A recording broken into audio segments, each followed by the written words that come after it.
looking at me, handsome as ever and cute as can be. You can watch this on YouTube review for free. Ay, this one time for the Twitch, this one time for the text, this one time for the phone line. Whole time, wonder what they gonna do next. You know, I just wish you guys would stop the quibbling.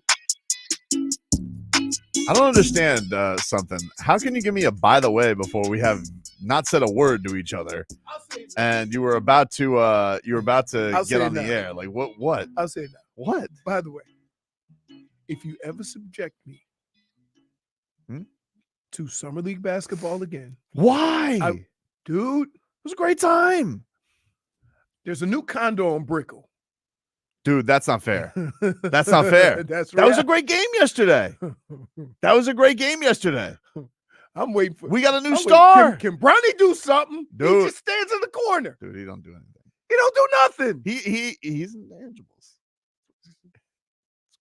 Weird. Get the rebound. He had a nice little run in the second quarter of deflections. Right, yeah. He did. Got his team going, but that dude don't even look at the basket. No. I think he tried like one jump shot because they gave him like the first bucket of the game, easy layup. I'm like, all right, Bronny got his mojo going. Let's see what Bronny James has got. Yep. Never looked at the basket again except for like one wide open three. Yeah. That was it. But you didn't love Keshad Johnson, dude? No, he was good. In Caleb Martin, who? But Caleb Martin, who? Who? But here's the thing. Listen. Holy smokes. Yeah. It was Brick City on both sides. Except for until the last 3 minutes when the Heat went on a 12-0 run to win the game. Yeah. Yeah. That was good. That was good. There was this thing, it's funny, this Alondis Williams, he was G League most improved player last year. They call him Man.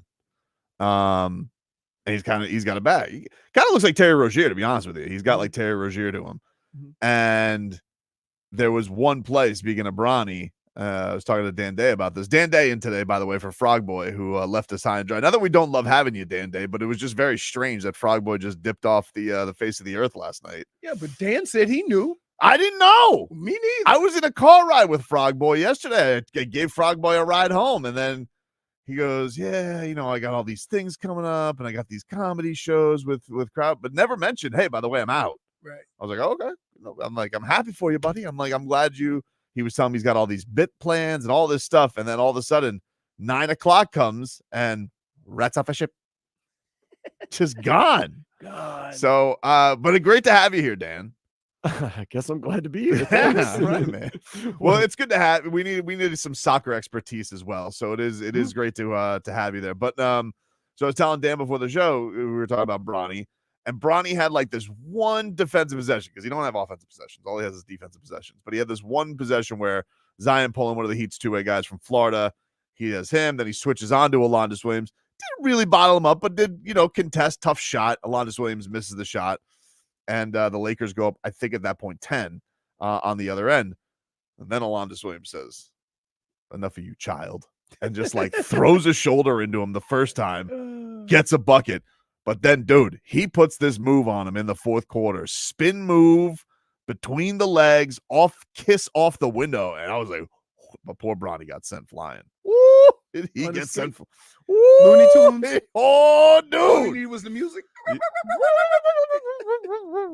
So, yeah, that was, I found it to be an exciting game. Yes, Brick City. That's fair. But you didn't like Keshad Johnson. I'm gonna say this. He does it all. It played like everybody was just trying to get to the rim, right? That's all that was. Nobody was really shooting or making shots. They had a couple of stretches where guys were making shots, but like holy smokes, it was just go to the rim. Everybody's just going to the rim. Show one-on-one skills. Go to the rim. Well, get to our headlines here. Brought to you by the new Palmetto Ford Truck Super Center. Why buy your truck at a car store? Palmetto Ford. We know trucks. So the Heat, they do win their final summer league game. They go on a 12-0 run to beat the Lakers 80-76. Really, really fun ending. But yes, it was disappointing. I certainly when the news started that, hey, by the way, none of our draft picks are playing tonight, I was like, what? Come on. You guys just had 2 days So it instead gets to go in the hands of Keshad Johnson, new undrafted gem, 21 points, 8 rebounds, 3 assists, 3 steals, 3 blocks, and got to do it in front of the only fans in the building that were his family, which was cool. The guy, who is that guy? Do you guys know who that old timer is who was doing the games? He just sounds who? Thorough. I No, don't it know. was a different He game. just sounds like old school, old time coach. Like I don't know who he was, but at one point he goes, "I don't like all these razzmatazz jerseys." I was like, "Wow." Oh. I'm like, "Whoa." I don't like all these razzmatazz. I like them simple. Celtics. I was like, "Ugh, intangibles." See where this is going. So they win. They now go on to the Vegas Summer League. And the news yesterday, Leroy, Jaime Jaquez Jr. is going to play a few games for the Heat Summer League team. I'm going to say this. Okay. And I'm going to say this with all of...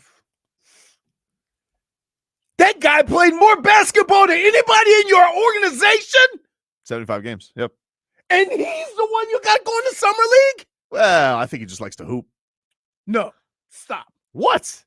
Like, you played 75 games in your rookie season. Yeah. You're not going to your organization and say, please, let me hit up that Summer League. They asked him to. Well, he was in Vegas. No. He was in Vegas. He played more games than anybody.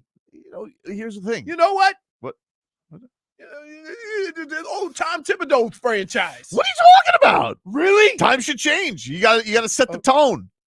This guy. So you don't have a problem with the guy who played the most games for your franchise plays Summer League? I have a problem with it. Maybe. Oh, It's my second goodness. year. You got to still earn some So chops, what? It Jaime. adds up. Does it? Adds up. He hasn't played basketball in 3 months.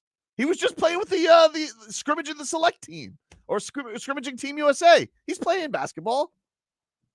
You're trying to justify this, and you know you're damn. This is a ridiculous take. Flat out wrong. This is why can't he be with his new teammates? New teammates. So Yeah. How many people let gonna me make get the this- team? Let me get this straight. You don't have a problem with the guy who's played more basketball for your organization when your problem has been guys not playing, making him play more basketball. No problem with it. You're a buffoon. Why? That's crazy. I don't understand what the problem is. He's gonna probably play a lot. That's like saying, okay, here. You're a rookie, A-Chan. You had 1,300 yards, awesome season, played all 17 games. Why don't you go give us a couple of weeks in the UFL? No, that's not fair. That's not fair. Yeah. If it was, if they asked him though to go to rookie mini camp, just to he ain't a rookie. Come on, What are dude. you doing? Look, no. I don't understand. I don't see what the problem is. The only he's gonna people play that- with the only Khalil Ware. people that have to go to rookie camp are injured guys and rookies. That's it. He's gonna probably play a lot with Khalil Ware. Don't you want him to build that chemistry?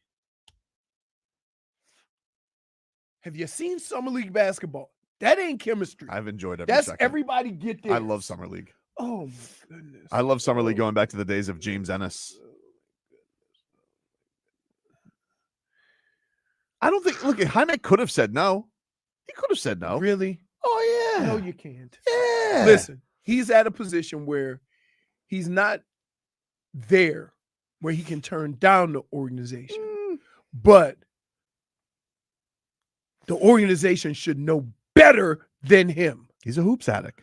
It does. I don't care.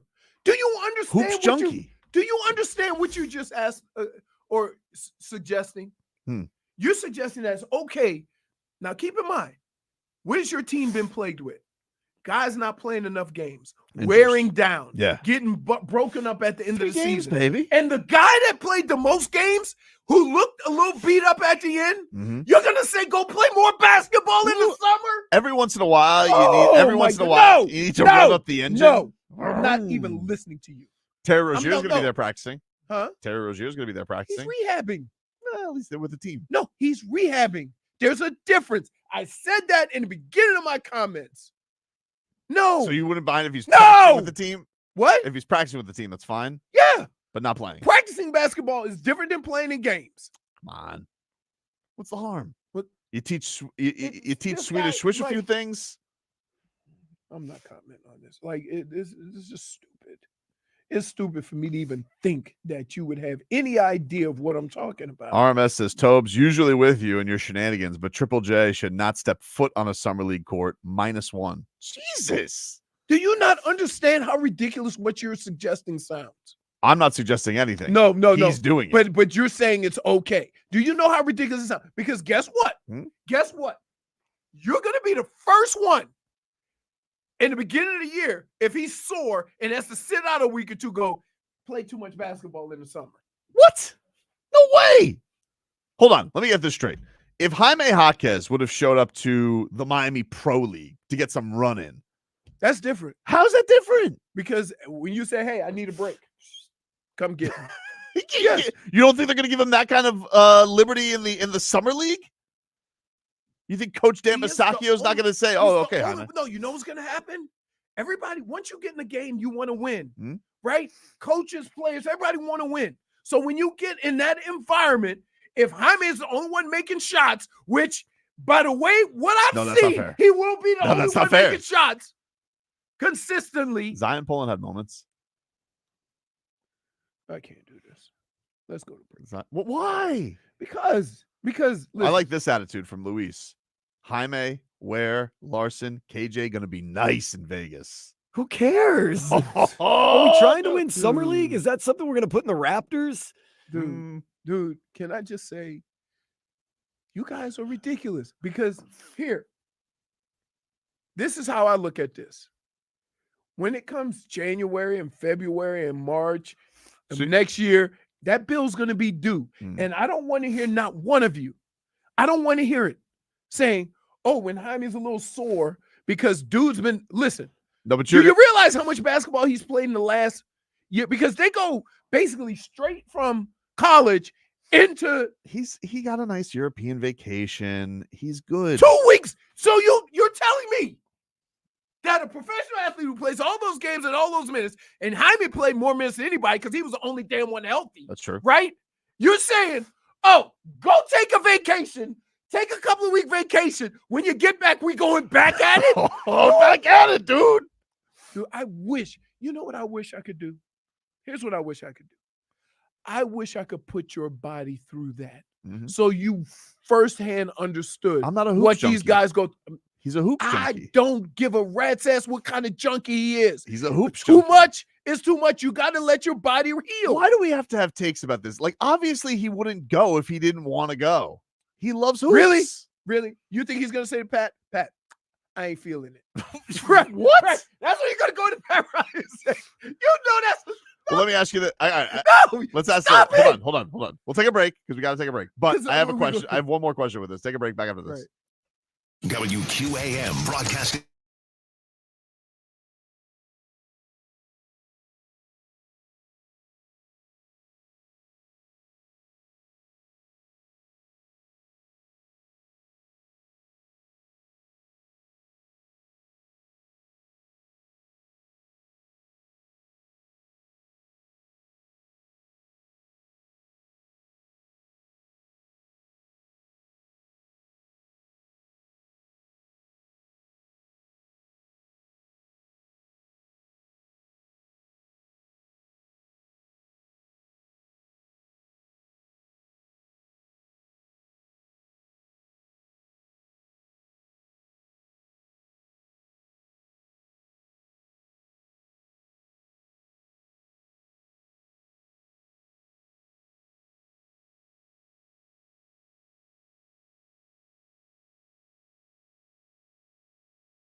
Welcome back, everybody. Tobin and Leroy. Take you up until 2 here on the program. You guys can get us on YouTube and Twitch. The channel, Miami 560 WQAM. Are we going to fight today? Because I don't know. you're like, you're off to a, like. What is the problem? Now, let me ask you this about the Jaime Jaquez thing, all right? Because I didn't think you were going to have this strong a take on it. Excuse me. Well, let me ask you this. Sure. Are they showcasing him?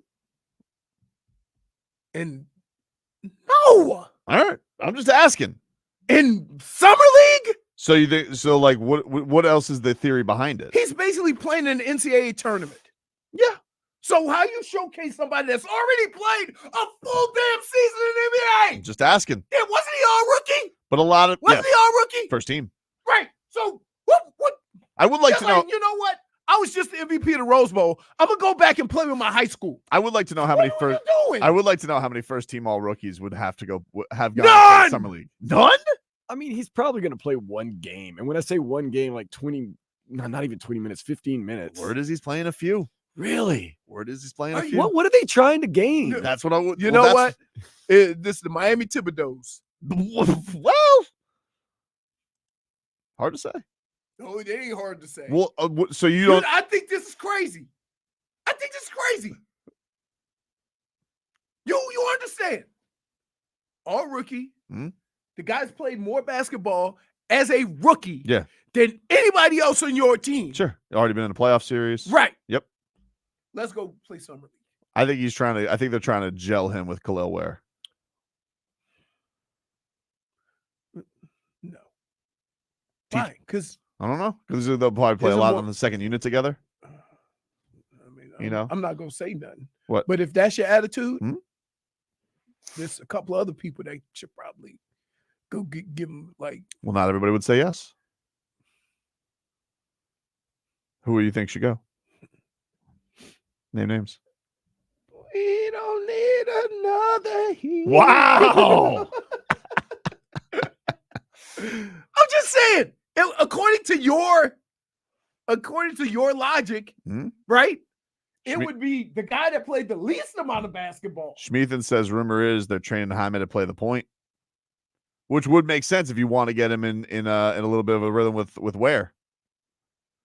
Dude, That dynamic you can big do whatever you little can pick and roll to action, justify little 2-man that. game. But I am not sending the guy that has been the most reliable basketball player as far as games played, other than Bam, right? Yeah. To summer league. I'm not doing it. He wants to work on things, I guess. Okay. Yeah. Okay. Speaking of Bam, by the way, and 2-man game, sparks the U.S. immediately with that lob from Anthony Edwards. Ant-Man. And Bam. Oh, right on the bench Dude. together. Can I just say something? Looked Can I natural. just say this? This time of year, Yeah, is when I hate you the most. Don't say that. I have It's to. not nice. Sometimes it needs to be said Why? because all there is conjecture and what if. I'm talking real and- hoops. By the way, how about Joel Embiid fouling out in 12 minutes last night? What was he? Ninja? Well, because he's a flop merchant, and They got the. the FIBA refs have a tighter whistle. They don't, Do they do the? well, you only get 5 fouls first of all in FIBA. And do you do the? What do they call it? The like in hockey Embellishment. embellishment. He like whacks somebody in the face. He's like, "What did I do? What did I do?" You're a giant, and the guy's on the floor bleeding. The guy's like, "We're playing a friendly. Did you punch me right in the face? Why did you do that?" But Canada's like got a good team. yeah, but they got humbled yesterday because they got off to a really good start, and then once you because There's a couple of guys on the U.S. team that look on the sideline and say, "All right, that's enough." they have great guards. Right. They have really great guards, but the U.S. is a giant. Yeah, they're all like Too big. they could put a whole team out there that's what 6'9", 6'10". Right. Yeah, it's too big. Right. They're too big. They're too big. But it was noticeable the symmetry that Ant Bam had together because everybody was throwing the ball all over the place early on, and then You said immediately, Bam Bam? yeah, Ant No. Bam. It was See what I'm immediate. saying, Dan? This is that time of year, dude. Immediately, Time of year that drives me crazy. Ant-Man and Captain America go out there together, and they saved America because we were about to be embarrassed, and Canada was about to have their revenge for the Panthers beating Edmonton in the Stanley Cup. First of all, there's enough guys on that team. You ain't gonna get embarrassed. Oh, dude, it was embarrassing. And keep in mind, wait, Canada's good. Hmm. You don't think so? They're good. They're good. They're good. So who? Nothing new to say. Okay, who do you think the second best team is besides America? I'll take a crack at it if you want me to. Maybe Serbia. No, it's Canada. France is good too. Says the world, not you. Serbia Serbia. Says the world. Serbia almost won the gold medal last year. Second-ranked team. Nah, It's true. What do you? they're one-trick ponies. Oh my goodness. Oh my goodness, Dan. What? Like even facts don't work with him. I mean, I was kind of right. Spain is number 2. No, Canada's number 2. It's US, Canada's number 7 in the Canada. FIBA World Rankings. Huh? So Canada's number 7. You're going But by on the Olympic rankings. their backcourt talent is really great. No, I didn't. That's the list. Dude, their third leading scorer is Dylan Brooks. I know, which is crazy. First of all, wow. You know what's great about this time of year? How many times have you gone, huh? He's French? Huh, he's Canadian. Right? Speaking of, by the way, Nikola Jovic, it was announced yesterday by their Serbian coach. I had to use Serbia Google Translate. He is not going to go to the showcase games. He will be ready for group play apparently, but he's not traveling with the team for these pre-games. Still healing from the ankle. He just got out of his boot. So yeah, so that's how. But he'll be there. But he played a lot too, more than he was used to. He should be ready to go. He should be ready to go for that first U.S. game that counts though in group play. So keep a note on that for our boy Jovic. They got Jovic. They got Joker. They got 2 Bogdanoviches. Do they have 2 Bogdanoviches? They have 1 Bogdanovich. I don't know where Boyan is from. Not sure. You took a lot of liberties with that comment. They have every Bogdanovich. But Canada can only Olynyk you so much, you know? Like he tried that fake out pass and it worked like 3 times, and then they're like, all right, we figured you out, Olynyk. He's got 1 trick. Kelly Keeper. Isn't Kelly Olynyk the only big they have? Yeah, I don't know who Powell is their starter. He's on the Mavs. I didn't know he was Canadian. That's what I'm saying. I didn't this is know. that time of year, right? Yeah, I didn't know. This is that time of year. Had no idea he was Canadian. Now we do. I also didn't know that the head coach of Canada is coaching the Nets. I didn't know that he was their new coach. You know what's amazing is that you like when you get to Serbia and those countries, you know the guys that are from there, the names, right? But there's a lot of guys who go, "Oh, Canadian." Yeah. Not gonna lie, Shai Gilgeous-Alexander shook me a little bit. I didn't know that. I mean, I knew it last year, but I didn't know. I didn't know. It took me in the middle of his career, but I was like, "Oh, Canadian." All right. Is Wiggins is not playing? Is Wiggins playing? No, I don't think. I don't remember him playing last night. He's Canadian. He is Canadian though. Yeah, he is Canadian. Canada's having a moment. Right. They definitely are having a moment, but they need more size. The American team, it's just. But anyway, second, a lot of people were mad at Embiid last night because Embiid, he could have been on a bunch of teams. He's on America. They start him. The starting lineup was Steph, Devin Booker, LeBron, Joel Embiid. Who am I missing? Oh, Drew Holiday. And once the second unit came in, they were shorthanded last night. They lost Kawhi Leonard, not surprisingly, and Kevin Durant didn't play. So I think they only had 10 real players. They had some select guys there too. But the Bam was on the second unit with Anthony Davis. Mm-hmm. He looked happy. Just letting you know. He liked playing the 4. Why are you ignoring me? Because it's that time of year. It's not that time of year. You've been wanting this. Really? Yeah. Are you going on vacation? What? Are you going on vacation? Don't deflect. You always do because, this. No, when you're exhausted with a take, you deflect to a new subject. Because I think it's ridiculous that Jaime Jaquez is playing this summer. I apologize. Oh, it's not my decision. What if they're trying to get him ready to run the point? You had no idea about that until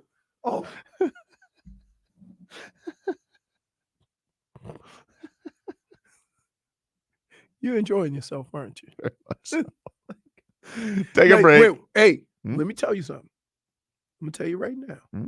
When he gets banged up or hurt, or if God forbid something should happen, he gets hurt, or if he's sore at the end of the year and's got boo-boos and aches from playing too much basketball, I don't want to hear it. That's not fair. I don't want to hear it. How am I supposed to know that it? How am I supposed to? You know, he got tired going, and at the end of last year, he was sore. I understand, but how am I supposed to know that that was the cause? You don't know. Too much basketball? Schmeathan also said totally made up the Jaime Jaquez thing. Sounded good. Smith, what are we doing? Let me tell you something. This is Twitch, YouTube. He's usually reliable on stuff like that. Hey, I'm gonna tell you right Sounds now. good. We need a break. Yeah. Everybody needs to just calm the hell down, Mhm. right? Although you ever think if Schmeathan Schmolnick was like working in the Heat organization, like you didn't know, but he's just been here the entire time, like he's in the video room and he goes, checking on my boys, just troll them all day. I'll throw them a real nugget every now and then. We don't need any additional trolls, right? I have enough. I have enough. I have enough. Like I don't need 15 deep on the trolling. That's what the Heat said last night in Summer League. No draft picks. We have enough. But they do have draft picks. Not last night, though. They didn't play them. Are the Heat trying to win the summer league over there in Vegas? Is that like one of their goals? It might be. You know, Dan, like it was last year, Jaime didn't really play in Vegas Summer League. He so did maybe, not. You know? So let me get this straight. As a rookie, they said he just got done with basketball. We're not going to play him a lot in Summer League. But after 75 games, you figure, okay, have at it. Well, he was hurt last year. He hurt his shoulder. Yeah. He looked good in the 2 games he played, though. He did. So maybe they figure give him more run. This year he'll be even better. I don't know. I don't know what they're thinking. Like, yeah. Take a break. Back after this.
Welcome back, everybody. So Copa America has its final.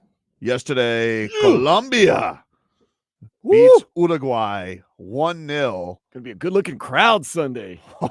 Oh, dude. So they will take on the GOAT and Argentina, also known as, on Sunday at Hard Rock Stadium. By the way, Solana and WQN will be out at Mickey Burns in downtown Hollywood for a block party for the Copa Finals. The block party starts at 2 p.m. and there will be live music, food trucks, love a food truck, and ice cold beer specials all day and night.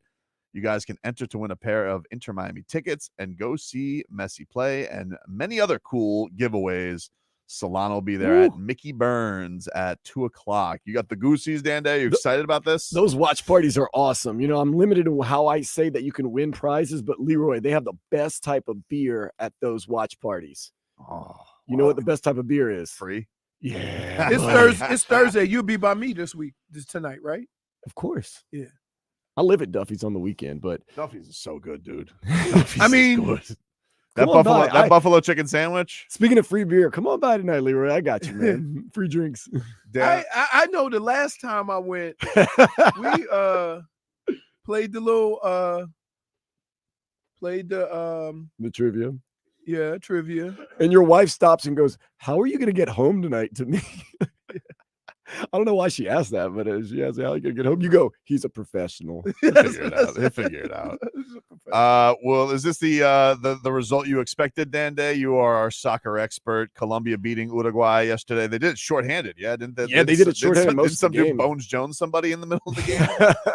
Got kind of nasty. Yeah, Colombia, as far as the Euros and the Copa, I think they played better than any team in these tournaments. They have been just lights out. Uruguay, typical, tried to pull them into the mud. They tried to play more fast. Colombia got an early goal, and once Colombia got that early goal, it's hard to play in the mud when you're down. So yeah, I did expect Argentina because they just find ways to win. They had to play Canada. Come on, and what's good on one, right? So what the hell happened? Because did you see this, Leroy? It's probably going to be all over television at some point today. But well, I don't know because I don't know what ESPN's rules are throwing up Fox footage for this. But yesterday, Uruguay goes up into the crowd afterwards, and we had almost a malice at the palace. They're fighting the Colombian fans. What? Yeah. What the hell happened, Dan? So I think it's a little bit of frustration. Uruguay upset that Colombia beat them, but apparently a lot of Colombia fans were there. There was a small section of Uruguay family and friends, and the Colombia fans apparently were throwing stuff at them, and some of the players saw their family members being quote unquote attacked. And with the frustration and everything kind of boiling over, they jumped into the crowd and started throwing some haymakers. Jeez. That's crazy. Can't say anything, though. I mean, you're in a way protecting your family. So it is interesting, though. Like, we have one malice at the palace that like really changed NBA guys still scarred about getting suspended for a year. But like soccer hooliganism really is in the roots of the sports, like just fighting amongst the crowd. Dude, soccer is the most like racist, most hardcore, like dangerous fans in the world. Like they don't skate on that. It is nasty. One guy says condolences on Solana and Uruguay's loss. Yes! Yes! Colombia! It's an expensive trip for Solana to leave. That's tough. Yeah, with his feelings hurt. Tuesday night, fly out the red eye to Charlotte, wake up, go to the game, lose. He's flying back right now. So it's like, oh, that's tough. Yeah, that's tough. But congrats to Stunt Steve, who says, worst 45 minutes of my life, down a man. I was expecting the equalizer at any point. No, so he gets to see his team move on. And I assume try and go see them against the GOAT this weekend. And we'll see them versus Argentina Sunday. How much are those get-in prices for the game? That's a good question, man. I got to but honestly, I'm sure it would have been packed no matter what because international soccer draws down here. Mm-hmm. But I got to imagine that particular matchup. It was 1,100 before the matchup was even set. So I'm guessing now with Colombia, Argentina. So my question is this. He flew up there. Yep. But if they had won, the game would be here. He was going to go. Okay. So he wanted to go to 2 games. No, he's been to every game except when Uruguay won the other day. He's been to his pops has been to every single game. Wow. Okay. So yeah, he was going to go. I don't know. Is he going to go to the third place game? That's hardcore. If you go cheer on your team in a third place game of the Copa. Where Lowest, is that down here too? Right now, the lowest price I see right now for Sunday is $1,500 on Ticketmaster. And now, oh man, wow, section 303. So is that like a better seat, Dan? Because no, it's just section 303. That doesn't seem to make sense. It must be like a one-seater, because like the one-seater is 1,500 in section 122. Maybe it's a bad view or something like that because it's corner. But section 303. $1,800. Yeah, that's what people are saying. Maybe you're more center field in the center of the field. I'm wondering how much Spain and England for the final in the Euro in Germany is going to cost. That's got to be about $3,000 just to get in. That's crazy. Got to be a fan. Even still for Europe, because I know in Europe, usually like tickets, is at least in boxing, they're just much more reasonable the way they treat their fans. Maybe the good Germans have decided to. Who knows? I mean, it's obviously a huge deal, so maybe the times change, but I do know this is oh my God, these whew, I wonder what $3,000 for tickets in the lower level. Yeesh. And that's around the whole. There is nothing like soccer now. I'm gonna say that because like it looks like a fun time. Verified resale section 148, so a little past midfield, row 17. They're going for $9,000 a piece. Good and God. It's gonna be packed. Wow. Everybody wearing them tight ass kits. Wow.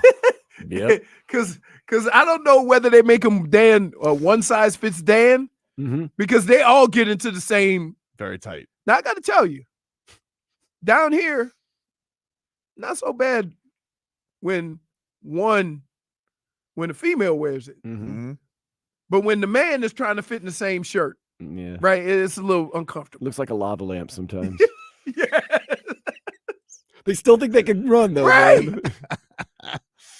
How much are Marlins when the Mets come to town? How much are tickets for those Marlins Mets games compared to That's a great. Copa America? You could buy tickets for a whole section for one seat.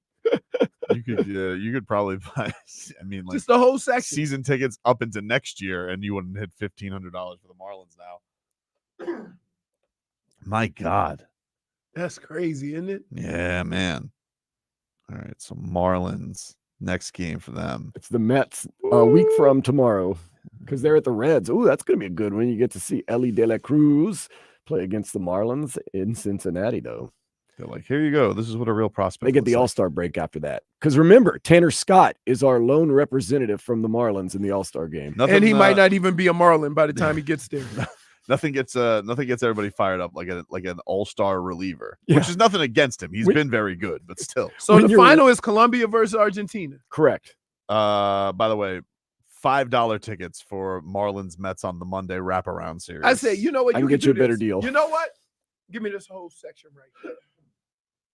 Yeah, Leroy, you don't have to buy the whole section. I want all of the Budweiser bar. So I can watch, of course, Copa America while the Marlins are yeah. Can you put it on the big screen so I can? Can I get whatever they call the Cleveland? What do they call the Clevelander now? Recess. Recess, yeah. Oh, really? Oh, okay. It'll always be the Clevelander. And they got rid of the pool. Yep. No pool. Because of you. I cannot confirm nor deny that I was the last person to jump in that pool. Dan, I think a gator, a snake, and a tortoise would have had more chance of surviving that water than a human. Bro, it was disgusting. Yeah. It was pure filth in that thing. It was not great. It was not great. I'm not proud of it, but I said I was going to do it, so I did it. What was the temperature of the water? Ooh. Yeah. I don't want to even say lukewarm. I would just say soupy. Yeah, it seemed that way. Soupy. Like that. Like it was just. It felt like there was a film in there. Yeah, it was just true. like a skunky beer. Like it was just not good. Not good at all. Not proud of it. Oh, somebody said the player from Uruguay leading the fight was wearing a Colin Murray Tobin sports bra. He was. Was He it? was. Yeah, They all Nunez. wear it. They all wear them. Yeah, because it tracks their heart rate and their, Right, how many steps right. they do. Yeah, they all wear it. You still have that thing? Yeah. You use it? You have the sports bra, or you have the tracker. The track. Both. Oh, it's both. He has both because he's like, I'm gonna get it. We'll do it for the bit, and then I'm gonna keep it. I appreciate that. Did you wash it after I wear it? Yeah, you don't wash the whole thing. You just wash the little bra. Do you wear it around when you go like running and biking and stuff like that? No, Dan, you wear it under shit. That's what I'm. Oh man. I mean, you wear it under your clothes. No, but I'm saying, do you wear? Add that one to the list. Do you? like you making this like you got me out there. You are on one today, man. What's You going got on? me out there like I'm just wearing a sports bra. No, I'm saying, do you wear it under the shirt and the jacket when you're biking or running or hiking? No, I don't bike. I just walk now. Yeah. Yeah, I can't ride that bike. My But back where does it check the data? Does it go to like it goes to your watch? Yeah. All right, that's cool. on my phone. So the thing that goes, it has like an app that like has an app. Yeah, you put the thing in there. You put it's like a bra, and you put the monitor in there, and it monitors everything. We'll take a quick break. Hour Tua is next.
It's time for our Tua. It's our Tua. It's our Tua. It's our Tua. Tua, Tua, Tua. Tagovailoa. Not Tua Tagovailoa. A for effort. Dolphins quarterback. Tua. It's our Tua. It's our Tua. Tua. Tua, Tua, Tua. Tua, Tua, Tua. Chris Sims can go to hell. Tua Tagovailoa. Dolphins quarterback. Daddy loves you guys. Our Tua with Tobin and Leroy. Check the history of food. Hour 2 of the program, ladies and gentlemen. Tobin and Leroy here with you, 560 WQAM. Take you up until 2 here on the program. Let's get to our headlines, brought to you by the new Palmetto Ford Truck Supercenter. Why buy your truck at a car store? Palmetto Ford. Put your mic on, dude. I mean, What? we turn our own mic on? Yeah, We know trucks. always have. Nah, not me. Not you? No. Look, dude. You want to hear Tyreek Hill? Listen, I had to take a personal time out because Dan Day got me going and he wasn't even trying. No. But your inflammatory language got everybody all riled up, dude. Tyreek Hill, you familiar with him? I am. He's good. What is he doing nowadays? Just chilling, Just chilling. traveling?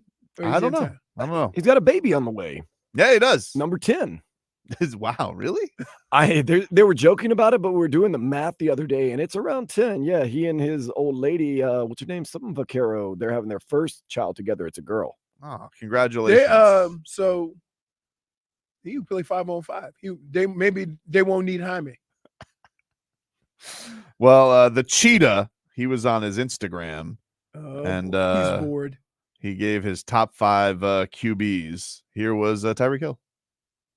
This is what he had to say for his top 5 quarterbacks in the league. The cheetah. He had 5 quarterbacks he picked, Leroy, when you have a top 5. Who do you think would be the most surprising name on this list?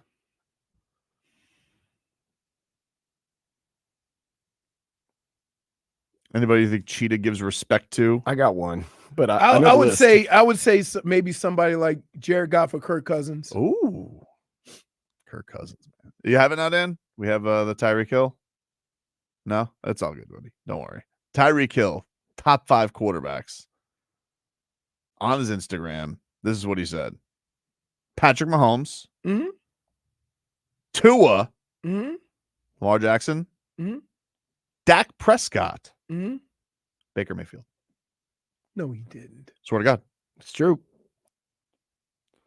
Why are you looking at me like that? Baker Mayfield, dude.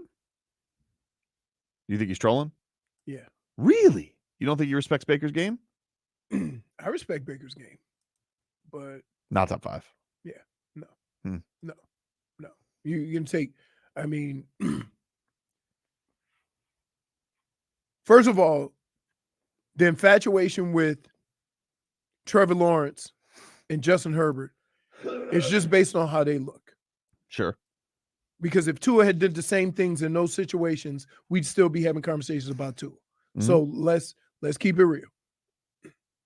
What Kirk Cousins has done to the league in the last 10 years is make more money than any other quarterback. So while we sit here and try to find reasons not to like Kirk Cousins, if you look at what he's done, he's been pretty good. Same thing with Jared Goff. And I was off the, rats off the ship with Jared Goff, but he's right now he's on the heater. Boss says, where's Burro on that list? And I'll tell you exactly where he is. Not on the list, dude. That's not on his list. It's the Cheetah's list. Here's what I would say. Sometimes in your profession, you can have a moment, right? And depending on how good that moment is, you can make a career out of it. Joe Burrow came out smoking, right? But the fact of the matter is he's been hurt a lot. And he went to the Super Bowl, and everybody is just seeing that Joe Burrow, and they're just discarding the other Joe Burrow that you got, the injured Joe Burrow, the rehab Joe Burrow. But he is good. So, no, listen, you can be good and not be successful. Mhm. Okay, we're talking about the best quarterbacks. So you got to be able to put up some success. Joe Burrow had a year, right? All the other years he's been banged up or they haven't had success. So I don't know how to view that. I don't know how to, look at that, because we tend to pick the parts of a person's career to make our point, right? Lamar Jackson, at some point he's going to start getting heat. I feel like he is. Okay. I feel like he is. Mind you, I mean, like, he was on the trade block, like his own franchise. Right, but that's like, what I'm saying. The other thing is, I mean, does Josh Allen keep getting passes? Yes. Why? He just does. Okay. I think he keeps getting passes. Is But he's not on the cheatest list. No, but again, I'm just going through. Do you think that Baker Mayfield? Here's my theory why Baker Mayfield's on the list. Because if Baker Mayfield was anything close to top 5, he'd still be a quarterback for the Browns. Yeah, but he was injured. Like, you know how that all went down better than anybody. Again, if he would have been in the top 5, we would have been able to justify riding this injury out. Let me ask you this, though. If you today, if the Browns could have a do-over, you don't think that they would trade Baker right now? Contract and all. You don't have the contract on your books anymore? You don't think that they would keep Baker and not spend $230? Yeah, but it's not because of Baker. It's because it's $230 million. Okay. See what I'm saying? What about just straight up? If you could have either quarterback this year, Deshaun Watson or Baker Mayfield. Man, maybe Cheetah's onto something. I'm gonna say Deshaun Watson for all the reasons that I explained why we just kind of crazy though. It is kind of crazy that it's up for debate. But it really is, because if you ask me, okay, gun to my head, and I had to pick who do I feel most comfortable with at this moment playing football? Baker Mayfield. Yeah. Okay, but like it's like, how you're waiting for that moment that a guy is capable of. But Baker Mayfield, like, I get it, but he also was like, this guy was in like every commercial. Like, he was Ryan Fitzpatrick with those stupid commercials. Yeah, but he had more success than Ryan Fitzpatrick. He won a playoff game. Of course he did. Of course he did. But he was like, before Ryan Fitzpatrick stole all the commercials, it was Baker Mayfield. So, yeah, but he was having success. All he had was this bad. Ryan wasn't having any success. He had this bum shoulder. I don't know what happened. You probably know better in Cleveland more than I do. Like, attitude-wise, what the hell happened? Here's what happens, and I'm going to tell you, this is for all athletes, right? You're going out there playing hurt, but you're taking the heat as if you're healthy.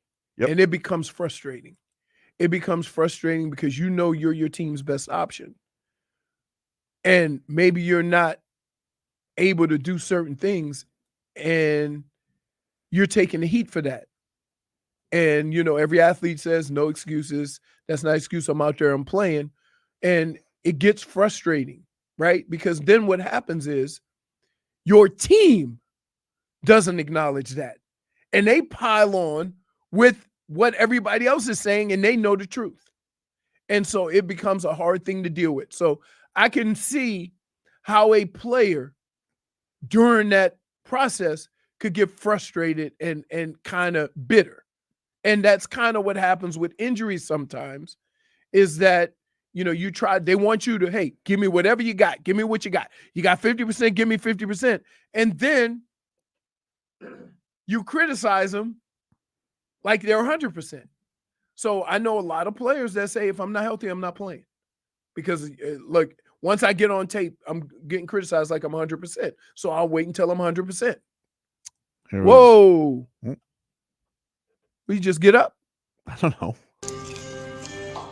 Top 5 quarterbacks in the league. Patrick, Tua, Lamar, Dak, Baker Mayfield. He has to look out the screen. What do you mean, dude? That's not fair. Dan. That's like, Hey, I think he Dan, meant it. No. Dan, will you do this? Baker Mayfield. Well, maybe he just wanted to go back to his cereal or his eating acai something. bowl. No, I don't care. No, hell no. He may- He's trolling. might have He's been- I don't think he's trolling. He's trolling. Top 5 quarterbacks in the league. What? Patrick, Tua, Lamar, Dak, Baker Mayfield. He's just going back to his whatever he's eating. Here's the other thing. And Dak gets a lot of what Tua is getting, right? Because the reasons why Dallas isn't winning is not because of Dak Prescott. But it's an easy stand to take. It's the easier way out. And so every year you have the conversation, right, of is Dak the guy? Can Dak get it done? Dak can't win the big one. Dak can't do this. Yeah. Okay. Well, no, your defense can't stop the run. And once you get to that point in the season where everybody's running the football, your defense gets exposed. And you're about to spend $1 bazillion on the defense. Damn it, I want them to stop the run. Here's my theory as why this is just, and I don't want to rattle anything. I'm not trying to be, but this is why I think he throws Baker Mayfield out there. Okay.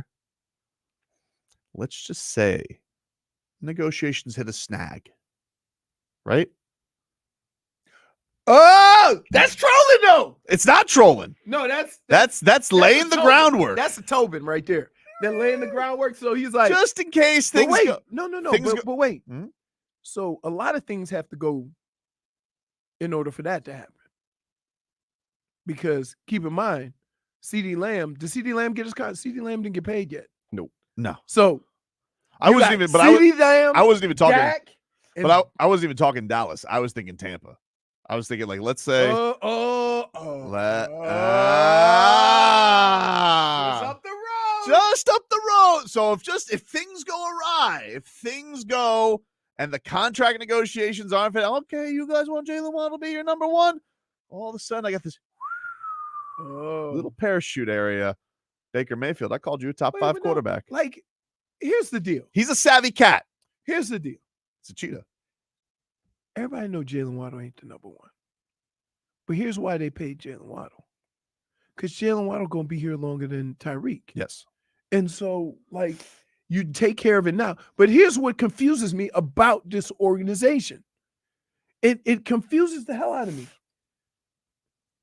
I had 2 players that are more impactful than Jalen Waddle. And I get why they paid Jalen Waddle, and I would have did the same thing.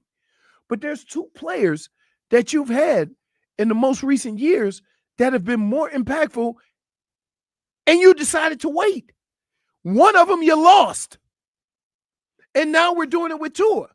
2 players who are supposedly going to have a bigger impact on your team and franchise than Jalen Waddle at this moment. And And you and I'll tell you what the interesting thing about that is too, is the Dolphins have done this move now, right? Where they get into these negotiations that don't seem like they're going so smoothly. And they've done this, they did this last year with Zach Sealer, where like they didn't pay Christian Wilkins, but we paid Zach Sealer, which listen, I love Zach Sealer. He's maybe my favorite player on the defense. right. And see, what sucks about having these conversations? Yeah, because you got to, when you have these conversations and you say certain things, people tend to think that, oh, you don't like the other guy. No, I love Zach Sealer. Right, Zach but that's what maybe I'm my saying. favorite Like, player on the team. This has nothing to do with the guys who got paid. Very happy for the guys who got paid. But it is interesting that we've had 2 negotiate, one with Christian Wilkins. It hit a point we're not paying him. We'll pay his number 2. And the same thing's going on with Tyreek Hill. Tyreek wants a new contract. Hey, maybe he'll get it. We don't know. Drew Rosenhaus, Chris Greer, they obviously have a very good relationship, but they're like, Can't get him, but hey, we got Jalen Waddle. No, we got the Jalen Waddle thing. That's done. So you can't say we didn't pay anybody. Yeah, but Just saying. What do you think about my theory about Baker Mayfield being on the list for that? No. You don't hate it? You don't hate. I don't think you hate it. No. I don't think. Now you. But you give me the. he's not top 5. I understand he's not top 5. I'm asking why. He's trolling. You just think he's trolling? Yeah. This isn't a little political. Wink, just in case Dolphins negotiations go awry. Look, he was real serious with them first 4. Baker Mayfield. Then all of a sudden he won more serious. Take a break. Back after this.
Welcome back, everybody.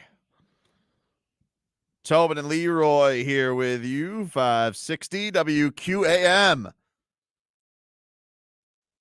Take you guys up until 2 here on the program. We got to some of your comments here as well. As we're reacting. Cap for Life says the Buccaneers won the division with Baker Mayfield. That's true. Terrible division. Terrible division. Objectively a terrible division. One playoff game too, right? Against the terrible Eagles. Yes, they did. Should say terrible Eagles, the slumping Eagles. Obviously, Extremely. they started off and then had one of the crazy collapses last year.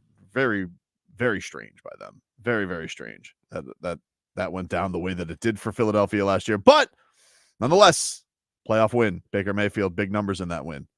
So they have that, and then had a really wild game against the Detroit Lions in the divisional round.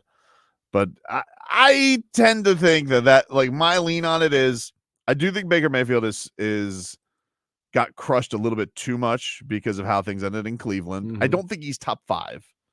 I don't think he's top 5. Do they have the same agent, maybe? Yeah, I don't know if Drew Rosenhaus reps Baker Mayfield. I don't know. Or did Tyreek just kind of get caught up in the air and was like, oh, I mean, he gave it a second of thought. He did give it a second. I think he was second. reaching a little bit. I just thought, my immediate reaction, all right, because I think Tyreek is a known troll, and Leroy's right. He's a known troll. He's an admitted troll. And I always say, I don't call Tyreek Hill a liar. I call him a whopper teller. Mm-hmm. And sometimes he will say things to just gauge and get a reaction, because I think, as you heard him, he rattles off his top 5 guys, and whether you think Tua is or not, that's his guy. And I always appreciate, and really have appreciated, basically since he's become a Dolphin, Tyreek Hill publicly backing Tua. I think that's a big deal. I think the fact that Tyreek Hill came here and said that he's the most accurate quarterback and made everybody enraged with that take ever since he stepped foot here, knowing that, he left maybe the next coming of the GOAT and Patrick Mahomes, but he backed his guy. And I think that there's something to that. I think that there's an appreciation that Tua probably has, that Tyreek Hill has had his back publicly when a lot of people didn't. And especially in this organization, when he was getting hosed down left and right, and Tyreek Hill was here saying, no, Tua's got the prettiest ball that I've ever seen thrown. So I like the fact that he's always publicly backed his guy. Why he then goes in the direction of Baker Mayfield, I don't know. There's something about me that doesn't think it's just trolling. I'm just like, he's just covering his bases if he ends up in Tampa. And he's not going to show love to Josh Allen because he's in the division. I would guess that's why he didn't mention Josh Allen. Yeah. Can't pick nobody in your division. Can't pick your division. No, Right? you can't do that. Can't pick your division. And Hey. What? I'm faster than a moped. Wow, you chased down a moped? He's driving down the street Where did he go? on a moped. Where did he go? I went and caught his ass. Give me my empanadas. I'm like, what are you doing? No English. So, he can't even yell because he just smiles. And I say, the building's right there, right? Sorry. At least you got your cardio in again. I don't run, dude. I can't run. I'm be hurting for 3 days. Robert Smith would have caught the moped faster. Possible. Possible. But anyway, so I don't know. I think I think it's a cool thing that Baker Mayfield has gotten to where he's at with that. I appreciate. See, here's the deal. For all the reasons we say we have a problem with Tua, we didn't commend Baker Mayfield for that. He won a playoff game, beat good teams, had some moments in games, right? All these things. It just came to a screeching halt because the contract talks and he was hurt, right? But, and so, he's won more playoff games than Deshaun Watson. Yeah. Right? It's a crazy thing with him. But in some kind of way, maybe he was a little more feisty, right? Because you tend to be a little more feisty when you haven't got that money versus being a company guy when you get it. Well, you always talk about like guys in the media, and I think he's like one of those guys. Basically, came into the league calling out the media. You know, had a beef with Colin Cowherd publicly. And so I don't think that. I think that people will be more rats off a ship, or will enjoy your downfall more. Sure, You know. sure. But it don't look. I hate the fact in sports that people think that as an athlete, I needed you for success. It shouldn't matter. What you write about me should not matter what I think about you or what you think about me. But it always does. So when people don't like a player, it reflects that. And it's a shame that we buy it. We buy into it. We buy into the beef that maybe LeBron had with Skip Bayless early on in his career. Mm-hmm. And so we all took that, and people start saying, oh, LeBron can't do this and do that. And then you start realizing, you know, Jordan didn't win the championship till he was 26, 27. But for some reason, LeBron was expected to win one as soon as he got into the league. You know, he's no Jordan. He's no Jordan. No, of course not. You know, but like we pick and choose. There is no, you want players to be consistent with the media. Well, I would say sometimes the media needs to be consistent with the players. Like your personal feelings, because if Dan Day gives so-and-so an interview, he shouldn't be more liked because I didn't. And that's where we are. Mario says Baker going to get the ball to his best players. That would be funny. What if there's a debate in the middle of the Dolphins locker room from Odell Beckham versus Tyreek Hill on the merits of Baker Mayfield? You said he was what? I said he was top 5, OBJ. No, they'll definitely have that conversation. Like, is it, no, you know, you're my guy, right? But if you telling me right now that Baker Mayfield is a top 5 quarterback in the NFL. Didn't Odell's dad tweet out a montage of him missing him consistently? It was also the same year he was hurt. Yeah. Right. See, like, but I get it. I like me, I would have personally gone with, see, I don't know what the big deal is with Josh Allen. Right? Because as great as you say he is, he hasn't won anything. And we can use that excuse for Tua. Mm-hmm. Well, you damn sure better use it for Josh Allen. Well, Josh Allen's won some divisions. He has owned the division. Oh, that's true. It's very if frustrating. Tua hadn't won the division 3 years in a row, you know what the conversation, the bar would have just moved. Probably. Okay. Like, I don't know. There's just a lot. There's a couple of quarterbacks out there. I mean, he's gonna have a big year as far as proving. I'm a big Matt Stafford fan. He's a huge moose. He's impossible to tackle. Yeah. He's also a dumb with the football sometimes. He also does it. Like, can the person that gets you there be also the same person that you'll never have a chance to win because of the mistakes he makes at critical times? It's the Brett Favre thing all over again. Brett Favre is going to make some of the greatest plays you've ever seen. Yeah. And then at the end of a game, he's going to have one knucklehead play that costs you. Right? Can you ride with that? That's what Josh Allen is. He was fun though. It can be fun. It can be fun. Terrible after career football though. Yeah, not pretty. Terrible person. Think about this. You look at Tua. The offense was fun. Oh, it was fun. Then it wasn't. Yeah. Right? So I don't know. I don't know. See, Josh has to carry that team. Yeah, I get that. Yeah, but they got better with him not carrying the team last year. Right. Like, that's the truth of it. Like, right, but it was because they relied on that defense some. They ran the ball more. James Cook. They did a lot of things, that's what a football team is. That is what they should do. Right. And honestly, with the Dolphins this year, like, they were a good offense for statistically last year, but like, I would like a game where if the running game seems like it's going, like, don't get too cute, McDaniel. I would like That's that. it. But like here's that. the other thing. You need a physical presence in the run game. Yeah. Because here's where football is now. There's going to come 2 or 3 moments during the course of a year, pivotal points in the season, where you're going to have the ball with 4 minutes left and you're going to be up by 3 or 4. Mm-hmm. And you're going to have to run the clock out. And what has happened to this team when they get in those situations, they run the ball sideways, get minus yards, have to throw it. The other team gets the ball, go down the field. Do you think Mostert has become more physical than you think, though? Or do you think that I just think it's somebody else? Like, I don't know. I think there's a lot. Their running backs can run physical, but the offense isn't built that way. It's all built on stretching the defense.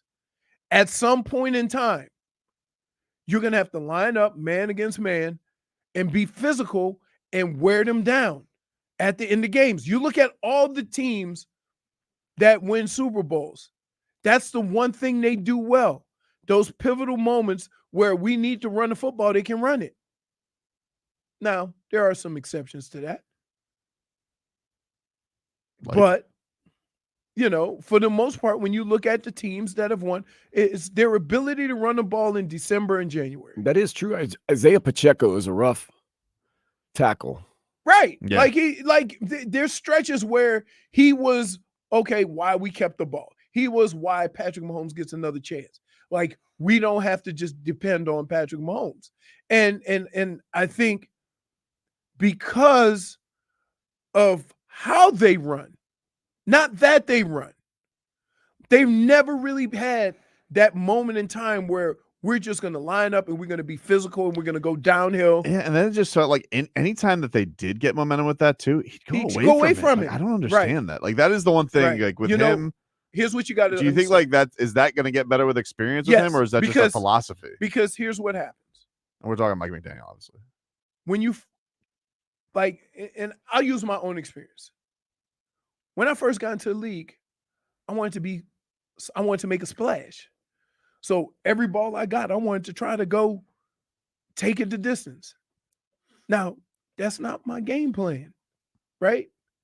And so eventually I learned that I could make more of an impact doing the other stuff, like having a 3-yard carry and making it 10 and playing more to my skill set, but understanding that this was best for me and the team. When you first become a coach, a lot of times you get caught up in my way, my system, how I do things. And then as you get along the way, you realize that don't matter. It's about winning. Right. And you do what you have to do to win.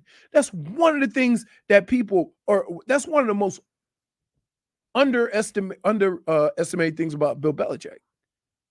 Right? Mm-hmm. Is that guy will do anything to win. He doesn't care who he has on his team. That's why a quarterback can throw it 3 times. Sounds like you're telling Mike McDaniel to leave too cuteville. Yeah, you have to. Yeah, it's about winning games, not about looking good. Right? I did like when they looked good. I mean, it was really fun, and the fireworks and 70 burgers. Yeah, I won. I really wish you would have kicked that field goal for the record. Take a break. Back after this.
Welcome back, everybody. The Mixed Bag is brought to you by Broward Health. Well into your future. We will get to it here in just a second as I wait Leroy to come back from his empanada eating, which is what he's got going on right now. I told him we're coming back, and he went straight for another empanada. Well, understandable, dude. They got Asia Wilson on right now on ESPN's First Take. She had a big night. Continues to put forth monster numbers. Did you see? Did you watch any of Team USA's broadcast yesterday, Dan Day, at all? Were you up? It was up late. But Grant Hill joined the broadcast at one point, and Gus Johnson was yelling at him for not having Caitlin Clark on the Olympic roster. And he goes, I'm in charge of the men's roster. Why are you yelling at me? He goes, I just wanted to point it out. Talk to somebody. Make some of this happen. But before Team USA went out there and kicked Canada's ass in a rough shooting game, the Summer League was introduced to a new star, Keshad Johnson, undrafted from the Arizona Wildcats. 2-way contract for the Miami Heat. He is teammates and best friends with Pelle Larsson, Heat's second-round pick. Although I was watching an adorable thing yesterday, Leroy. They did Know Your Best Friend on the Heat's Instagram, and they asked they asked Keshad, hey, where was he born? He goes, no, it was Sweden. He goes, Stockton? Because he's from Cali. He goes, it's Stockholm. Anyway, Keshad Johnson after his big performance. Pretty close. Wait, he had to say the city? Yes. Who says that? Well, I mean, Oh, let me ask you. Where was Jovic born? In Serbia. Actually, no, he was born in London, England. I apologize. No, but okay. But he was born in What London. city? London. Okay. That's the city. You're welcome. Here was Keshad. He was on the ESPN headset afterwards and really gave a great interview after his great performance. Man, just perseverance, just believing that the game wasn't over. We got to get base hits. Basketball, everybody go on runs. We just got to get base hits and try to come out with the win, Keshad, Gary St. Jean here, and you probably can't hear me because your entire family is across the court, jumping up and down, loving it. That'd be a great thing for you to play in this game, having all your family here. What a great sight. For sure. All credit to the Lord and Savior Jesus Christ, allowed me to be here. I wasn't drafted, but Miami Heat, they chose me. They bet on me, I feel like I'm a Heat culture guy, and I just want to display that as I go on this court. It's always been a dream to play in the Chase Center now, but I grew up with the Oracle Arena and everything, The old days. So yeah, just a blessing to be here, especially for my family to see me. I just hope I'm motivating people. That's it. Keshad, you're headed to Vegas. And I really like your game, your body, your strength, your competitiveness, your versatility in your game. I know a lot of the Miami Heat guys, and you're their kind of guy. You just keep playing the way you're playing, being physical, being aggressive. Good things are going to happen for you, my man. That's love. Appreciate it. I'm excited to head into Vegas, being at San Diego State for 4 years, that was our home. We won a lot of championships in Vegas, being at McHale North, they call it, with Arizona. So, I'm excited for going to Vegas and with my new teammates, my new family. Well, Keshad, one more question for you because you got better game by game here. What has led to your increased success here at Chase Center at the California Classic? Man, the opportunity, first of all, my faith in God. And pushing the opportunity that the coaches is giving me, the trust that the coaches is giving me, and just trying to do my job. I don't want to go off the box. I know my role. And I just want to perfect that. I just want to be the best player for the team. Whatever it takes to win. They threw me out there at the small ball 5. Just trying to execute everything and every chance I get. Wow, that's goosies, dude. That's goosies. It doesn't. I'm happy for him. No, I'm happy for him. Yeah. Wow. I mean, it's weird when you see a guy with that amount of ability. How does he go undrafted? I don't know. I mean, I never know what to believe with GMs. But Adam Stein he said afterwards, he said he was stunned that he wasn't drafted. Mm-hmm. So the fact that they got both of those guys from Arizona, really excited. Very excited. He was good. Hustle. Caleb Martin. Very athletic. Caleb Martin. Big mistake. He's very athletic. Forget Caleb Martin, dude. I mean, he ain't going to play right away. We'll see. No. We'll see. Dude. Never know. I'm just going with. Never know. Okay. Got that body. He's ready to roll, Leroy. Where's he going to start? Oh, not start. No, I'm saying, where is he going to start his season? Thank you. You're thinking about, Well, I'm sure he'll take some trips to Sioux Falls. I'll do it. But Leroy, this guy is all over the place. I got you. Blocks, steals, follow-ups. I didn't say that about Kendrick Nunn. That was Beast who brought up Kendrick Nunn out of the blue, and we all looked at him crazy. But he started that year. Yeah. Telling you, something about him. Anyway, that's the mixed Very bag. athletic. Like, no, a very athletic wing, those aren't easy to come by. No. Dennis Lopez is right, though, where he says Adam Simon is the GOAT. That guy's scouting department, he's doing a hell of a job. A hell of a job for the Miami Heat. And to have that opportunity yesterday, too, where, they sit a lot of the guys. They don't play Khalil Ware. They do not play Pella Larson. Cole Swider did not play. So who's going to take that opportunity? Boom. You got your answer. Keshad Johnson did. Poor Bronny, though. Oof. Alondas Williams did him dirty at the end of that game. Man. They showed the video, too, of LeBron James was, locked in. And I think it was, right as the game started and he got that layup. I wonder what LeBron thought after he got his ankle snatched at the end of that game. So Leroy has a non-athletic wing under his car seat. No, that's a non-athletic breaded wing. Oh, man. I waltzed into Publix the other day. I looked at that box. I'm like, man, maybe. I know. It's something about that box, right? Something about that box, dude. The problem is that I'm not feeling the wings in the box. Something about it. Will you just go with the pieces then? Do you just going with the chicken pieces instead of the full-blown wings? What do you prefer? I just Nah. I'm not feeling no. Really? No, Like I that don't know box. why. I can't explain why. I just haven't haven't felt the chicken over there. Every now and then, if I do, I just get the legs and thighs, all dark meat. Right? Yeah. But see, here's the problem. When I get fried chicken, guess what the first thing I do is? What? Peel the skin off. Really? Yeah. You don't eat the skin? No. Why? Why not? Never have. It's the best part. No. Too much? No, You don't like the crunch? I don't know. I love the crunch. I don't like that underbelly, the Ah. skin part that is. You're a strange man. I know. The thing is that, and I love Popeye's chicken, but I do the same thing. We were going to ask this. Dan, Hmm. I asked a question yesterday that Leroy thought was really dumb. And by the way, did you talk to your mother? No. Okay. I asked yesterday a question about bourbon chicken. And I just, no judgment zone. I was asking, hey, was that invented on Bourbon Street? That's a joke, right? No, it's not a joke. Dan, it's true.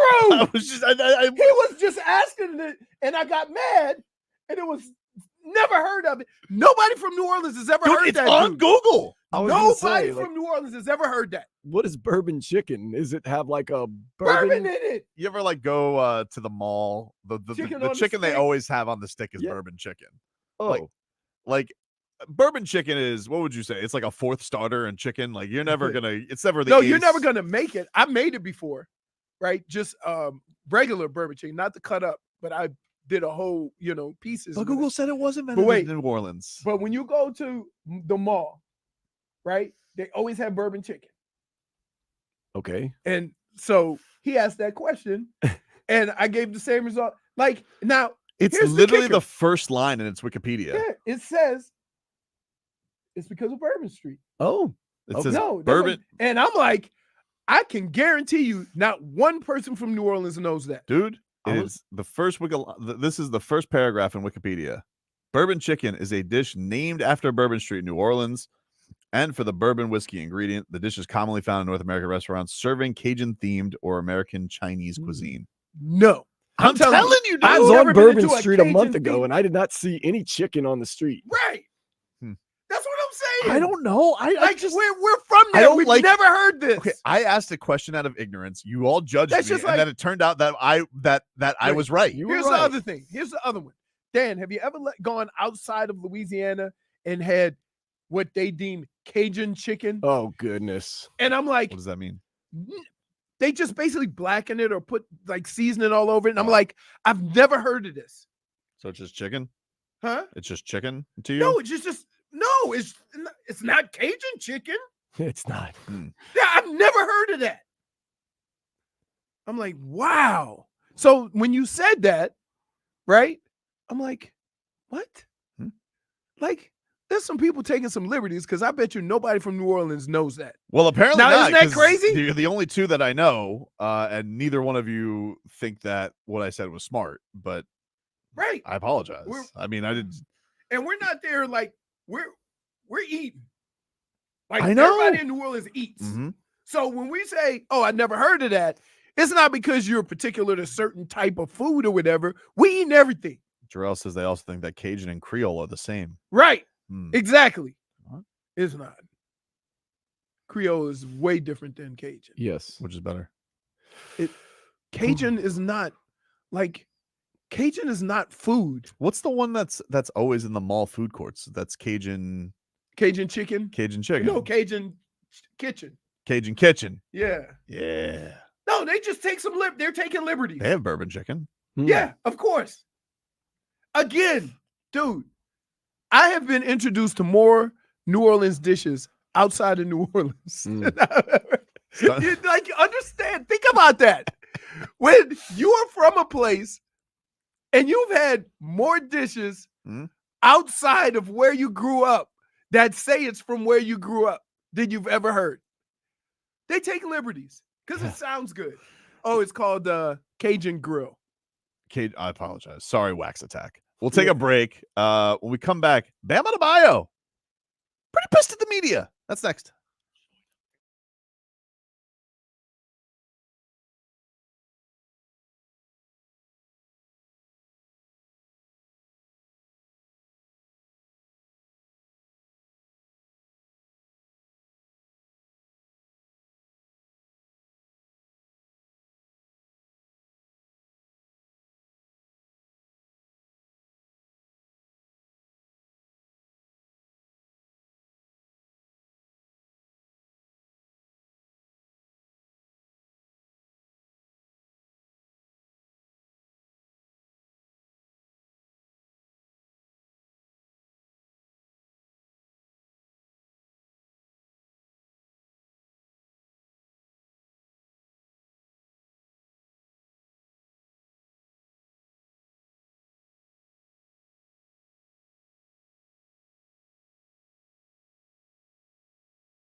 All right, welcome back, everybody. Tobin and Leroy here with you, 560 WQAM. Who was Chris Everett married to? I don't know. Greg Norman. Oh, all right. She's not anymore. That's our boy, Chris Fowler. Yeah. Do you not? Did you not do the research? Wait. I've never been more ashamed of Like, myself. In a calm voice, he like belittled you. Yeah. Did you not? I don't know if you can look that up real quick, Dan. In our system, we have Fowler just reprimanding me, but I asked, what do we have? We did an Alabama playing Miami bet. Right. And he goes, and for some reason, I happen to think that week 1 versus Alabama, great spot for the Canes. And apparently he goes, no, dum. Yeah. Did you not do the research? They usually cover, by the way. I hate to tell you that. That's you probably have done your research. I did not on that. No, he didn't. No, you did not do the research. I don't do. Brendan, you didn't do your research. No. They always cover. They always.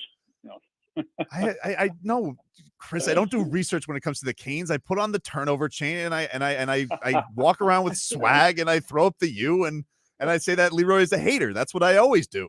Samesies, by the way. I haven't learned anything. Cam Ward has taken us over the top this year, baby. Hey, it was Tobin just like I was stunned. He was like, what? You ever just walk into a punch you never saw coming? Dude, I'm telling you what. My new thing on Instagram, right, is watching bullies get their ass kicked. Bullies? Yeah, they're going like bullies who go to they're going messing and picking with these kids and over and pushing them, and then doop. Man, that's great.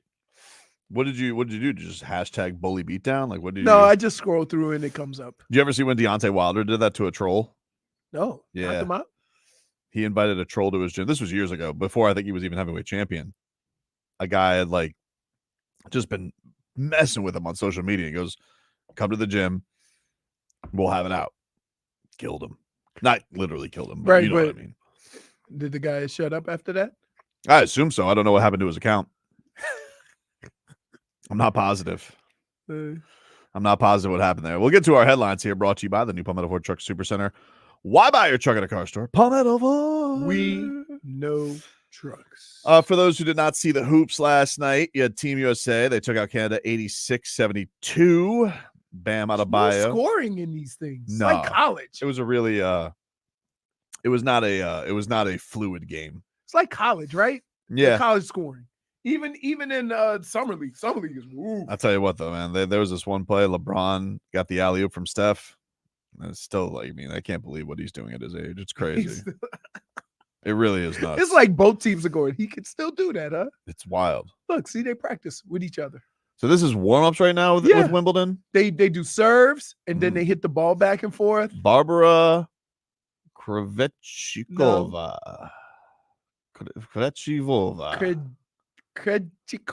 Krejcikova. Well, she is getting ready for, I think, somebody versus somebody from Kazakhstan. I don't remember who I don't remember. Her name escapes me. What is that flag? That's Czech Republic. Yeah, okay. Czech Republic. That is the home of Yuri Prohashka, of course, who just lost to Alex Bejeda in the light heavyweight championship. He got knocked out twice. End of the first and then start of the second. Jeez. So it was a continuation? His corner shouldn't have had him go out there. Yeah, he probably wasn't clear going into that second round. He shouldn't have gone back out there. But what are you gonna do? What are you gonna do? See, look, they practice hitting balls at each other. That is weird. Yeah, it's the only sport where you do that. I never thought I didn't even she's know hitting they did serves this. and watch the girl's gonna fake like she's going to get it. You know what the thing is like I'm not a huge tennis person. Me neither. The last tennis match I watched was Coco Gauff when she won. But I've never seen like the intro. It looked like wrestling. Like they were following her from the locker room. It took them 15 minutes to get from locker room to the court. Waiting for Bruce Buffer to come out there. But yeah, then they hit like a couple of backhands, a couple of forehands, and then they flip a coin to see who goes first and what have you. The Miami Heat, they went on a 12-0 run. They beat the Lakers 80-76. We also learned yesterday Jaime Jaquez Jr. is going to join the Miami Heat for summer league play. Leroy is furious. I will fight everybody. Leroy is furious about that. And we also got news, a couple of other NBA notes, Leroy. The NBA agreed to an 11-year, 76 billion, the NBA. Oh, yeah, I saw that. 11 years, $76 billion broadcast deal with ESPN, Right. NBC, and Amazon Prime. So there you go. And then Jontay Porter has pled guilty to his public gambling scandal. Think about that. So basically, if you split that up amongst the teams and the players, everybody's going to get $1 billion a year. Yeah, and they were saying, I think someone's going to, like, we're going to hit like 80, 90 per year for some of these players. It's pretty crazy. Good for them, but that's insane. But here, if I can put it in perspective, because everybody's talking about these players make too much. Sounds like a lot, but you make a percentage of what your owner makes. Yeah, they get 51%. If they need you to make the billions and billions of dollars, then you can charge the hundreds of millions. Right. Right? If they were only making $10 million a year, then you'd be playing for $100,000. Like, so that's kind of how that works. You know, and for people to say, oh, these athletes don't. So what would you suggest? The owners keep it, but without the product, they don't make that money. And that's kind of how these things play out. It's the same thing in football. Like, nobody ever thought I genuinely don't. When I was playing, the salary cap was less than 100 million. I don't have a problem with the players making a ton of money. The thing that I don't understand is I don't understand why we've started putting handcuffs on these teams. And like there's aprons and untradables, and you make these. I would say this. Like, I don't understand why this is good. Because, and I'll tell you one thing that has been weird, and this isn't just a Heat thing, although I know how you're going to lead that to me thinking it's a Heat thing. But I don't understand why, if a team is good at drafting, why they're going to be handcuffed by having to pay all the guys that they bring into the league, and then to the point where they can't really make improvements. So like you could draft good, but maybe you don't draft elite, and one guy wants to come to you. I think part of what made the NBA fun and what kind of revitalized it was player movement and guys getting to go to different teams. And now it feels like they're really hindering that, and I don't love it. Here's what I would say. And I believe this in all sports. You should not be penalized for drafting and developing a player at no point in time. If you draft a guy or you bring a guy in and you ride him out for 2-3 years in the G League or what have you, without him getting picked up, when it's time for him to get his come up, that team should not be penalized for signing that guy. That means that if you draft the guy and you bring him in, I'm talking about like these guys in the second round or the guys in the late first round. We're not talking about the lottery picks. The lottery pick guys gonna always play the salary game, right? But I'm talking about those guys you pick at the end of the first round, the second rounders, the two-way guys or whatever. If you have them for a certain amount of time, you should not be penalized salary cap wise for signing them to extensions. You shouldn't, because I'm tired of the Miami Heat developing players for the rest of the league because they can't do their job. Right. And so there needs to be some kind of reward. Or even like it's such a stupid thing. Like, okay, let's say the Miami Heat did want to keep Caleb Martin, right? He's got to do it. Do you know how stupid it is that Caleb Martin can only sign an extension with the Miami Heat and not test free agency? So you can only be in this position to make $60 million up to this date and hope nobody else. Why can't he come back and say, hey, can I get that original deal? You know how dumb that is? Right. Like, why? Because he opted out. Right. Like, so but now it counts. So the same money counts because. But isn't that here's dumb? Why. No, here's why. Because the way that was set up, and this has nothing to do with salary cap. It does, but it doesn't. The reason why they would be able to do that is because he would opt in and that money wouldn't kick in until next year. No, I understand, but like the fact that he's penalized, right, just by not being able to test the market, right, and the team like that sucks, right. Like, and I don't know, and I don't really know who that benefits. Who's benefiting by that? I guess the Sixers. That's it. The Sixers, right? That's it. Now they get a player who's going to make $65 million for $32 million, right? I don't And know. This is yeah. they write this in they say in the short term the deals will certainly mean that the league salary cap will rise 10% annually, the maximum allowed by the terms of the most recent collective bargaining agreement between the players and the NBA. That means players such as OKC Shai Gilgeous-Alexander and Luka Doncic could be making around $80 million in the 2030-31 season. That raises at least some possibility that top players might be earning somewhere near $100 million per season by the mid 2030s. Yep, I can see it. And they're also saying that this is also going to employ with expansion too, because we're going to get 2 new teams, likely Vegas and Seattle, Right. which means the Timberwolves are coming over to the East, probably. Yeah, I would think so. Look, you're already scheming. Yeah, and Bam. Yeah. Oh, With Memphis and Timberwolves. And here's what's crazy. I think we can handle the injury bug with these rookies adding to our depth. Are you out of your bleeping mind? Right? If that's the case, then why would you send your healthy player to play Summer League? I don't understand why he is. There's got to be something to it, though. They got a plan. I don't know what that plan is, but they got a plan. Or he's just a hoops junkie. Yeah, the guess would be that he's why? It's stupid. It's not stupid. He's a hoops junkie. He's a hoops junkie. I'm sure he'll talk tomorrow after the game, so we'll find out. He's gonna. Why are you getting exhausted about this? Because you think he's not gonna say the company line. I don't know. Like, you think he's gonna say, "Look, I'm gonna be honest with you. I really don't want to be here. Maybe I played a lot of basketball last year, but they asked me to come." Will you be mad if he says it's because I'm a hoops junkie?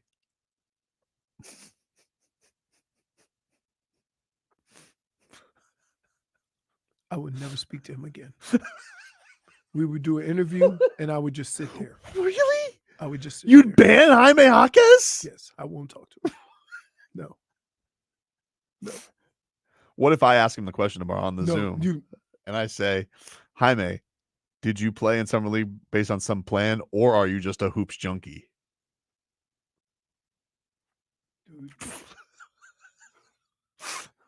I can ask that. No. Why not? It's a little interview question, baby. Why do I have to be your bit every day? Why? Dude. We'll get to those Bam comments coming up next.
Oh, hello, Jennifer. Hello, Jennifer. Hit me with your best shot. That's what Hello. That's what we did yesterday with that spider picture. You know what? That's not. I tried to forget Who about sings that. this? Took a long time. Pat Benatar. Oh, okay. Beat me too. I was gonna say Heart, but I don't think that's my bad. That was Like, not. I hard. can't know Why more would that be intangibles hard? in music than you. Sometimes. Yeah. It's also an age thing, right? Yeah, because how many times do you hear that in a stadium? yeah, I've heard it a couple times. But here's the thing. See, here's the difference between when I was a kid and when you guys were growing up. We had one top 40. And there were no genre separations or whatever. So when you listen to Casey Kasem's top 40, you listen to music in every genre. And so I used to listen to it on Sunday mornings. So that's how I became familiar with all music. Now there's 17 number ones because everybody's number one in their, in their field, in their, and so that kind of sucks because if you're only into one type of music, you don't get to hear other music. And now it's getting confusing because I personally can't tell if something's pop or country anymore. There's definitely been as much of an over blending of that than I've seen recently. And that's like kind of collabs. Mm-hmm. Okay. By the way, can I just say, Lil Nas X, was that a country song? That was a country song. Really? Old Town Road? Yeah. Definitely. Okay, but it's in pop. Yeah. You know what I'm saying? It got so popular, it went Right. to pop. Can I just tell you who I'm sick of, though? Because he kind of crossed over in the country. It's Post Malone. It's enough of him.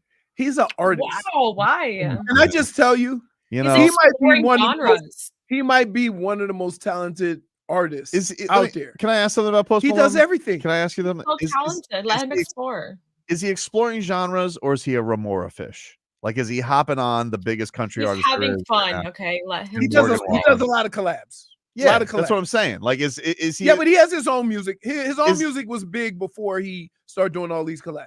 I understand, but like, you come over to country with your face. Can I also say this? You first of all, we already have face tat guy. All right, it's Jelly Roll. That's it. But he was face tat guy before Jelly Roll. No, but Jelly Roll is the country face tat guy. But here's the other thing you don't realize. What? A lot of times guys like Post Malone are producers. And so they're producing I know what these he's songs producing. when he do the collabs. He's producing crap. Hate that song. I hate some hell. What about Fortnite with Taylor Swift? What? And in a fortnight. She's not really country anymore, though. I don't really consider that. So if that's a song that is out there, I haven't heard it. Yes, you have.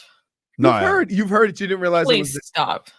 I haven't. She sounds like Billie Okay. Eilish in the song. Yes. Oh, did she? Oh, this is her Tortured Poets. It is. JFig It's her first single off that album, actually. Oh, well, you said that album sucks, so like I haven't listened. I to it. never said that. Okay, Jelly stop Roll putting was a words in rapper. my mouth. Jelly Roll was a rapper first. Okay, so is Post Malone, but then one guy got to a territory, got to a turf. He blew up, became the biggest, one of the biggest things in country music. And Post Malone says, "Oh, I want some of that because my He's one of the biggest artists, though. Well, look, what about Post Nelly? Malone? Also, he's done that too. Not anymore. Not anymore. Washed. Oh my God. Telling you. Nelly did it once. That's right. Oh, Nelly's great. Nelly loves being at tour too.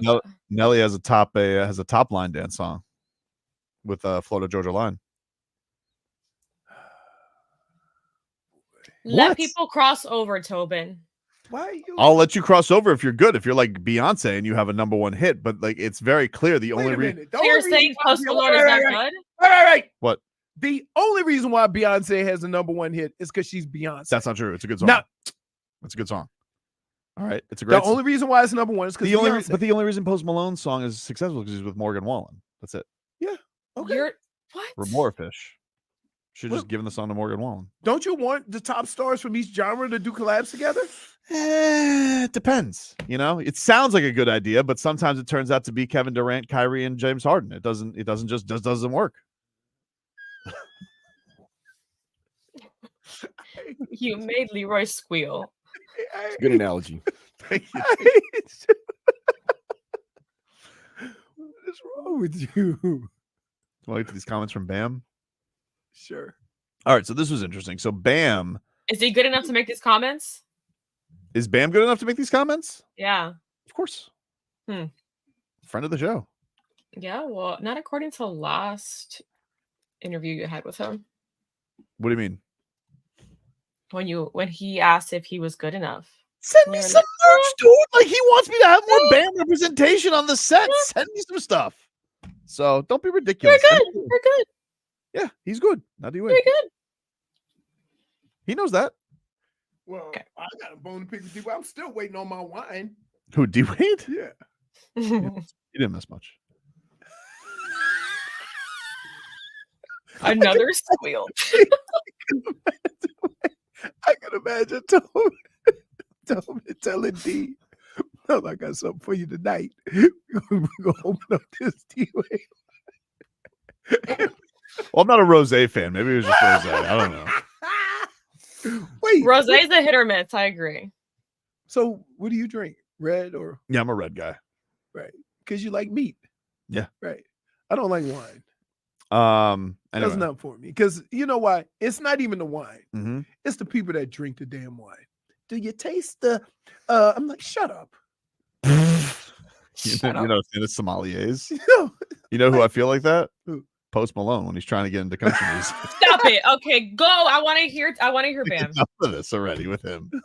I had some hit. And then who else? He's got another new song out there. I think he got on there with a Luke Taylor Bryan. Swift. No, not Taylor Swift. No, he's like doing the country thing right now. When she really does, she just sound like Billie Eilish. This is Post Malone.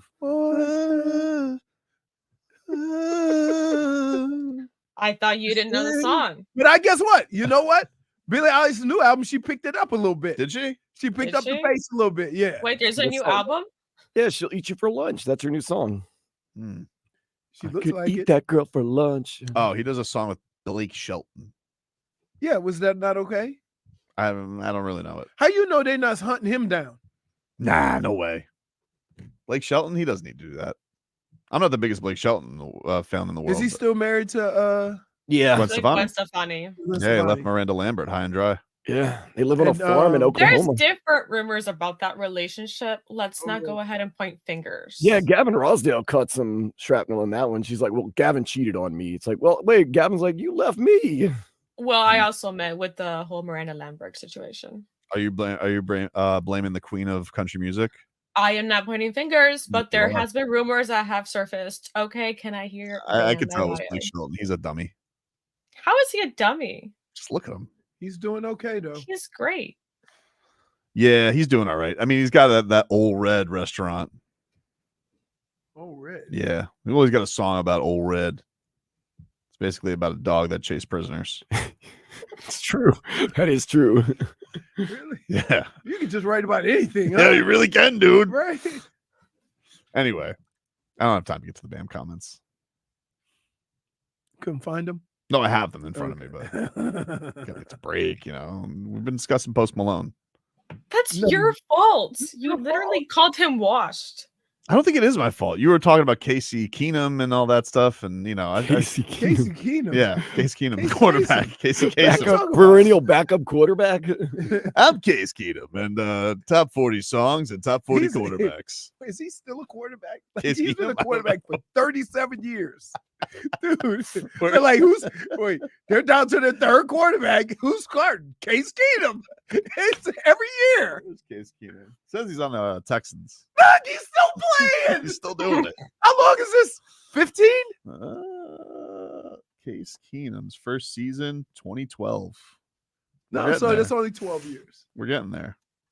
Oh, he's back where it started in Houston. Wow. Dude, I'm telling you. Apparently, he's like Houston Texans Brian Hoyer because he's been on the Texans a lot.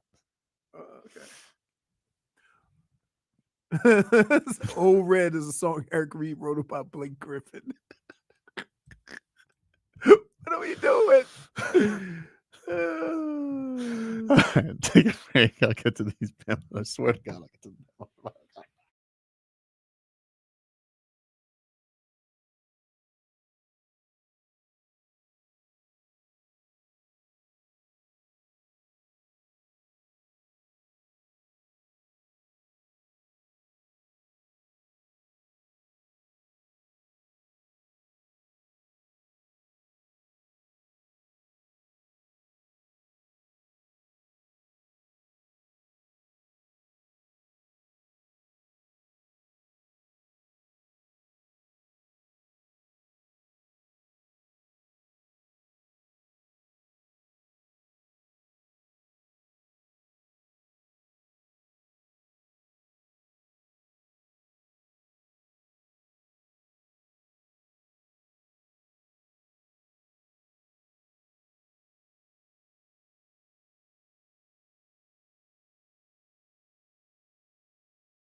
All right, welcome back.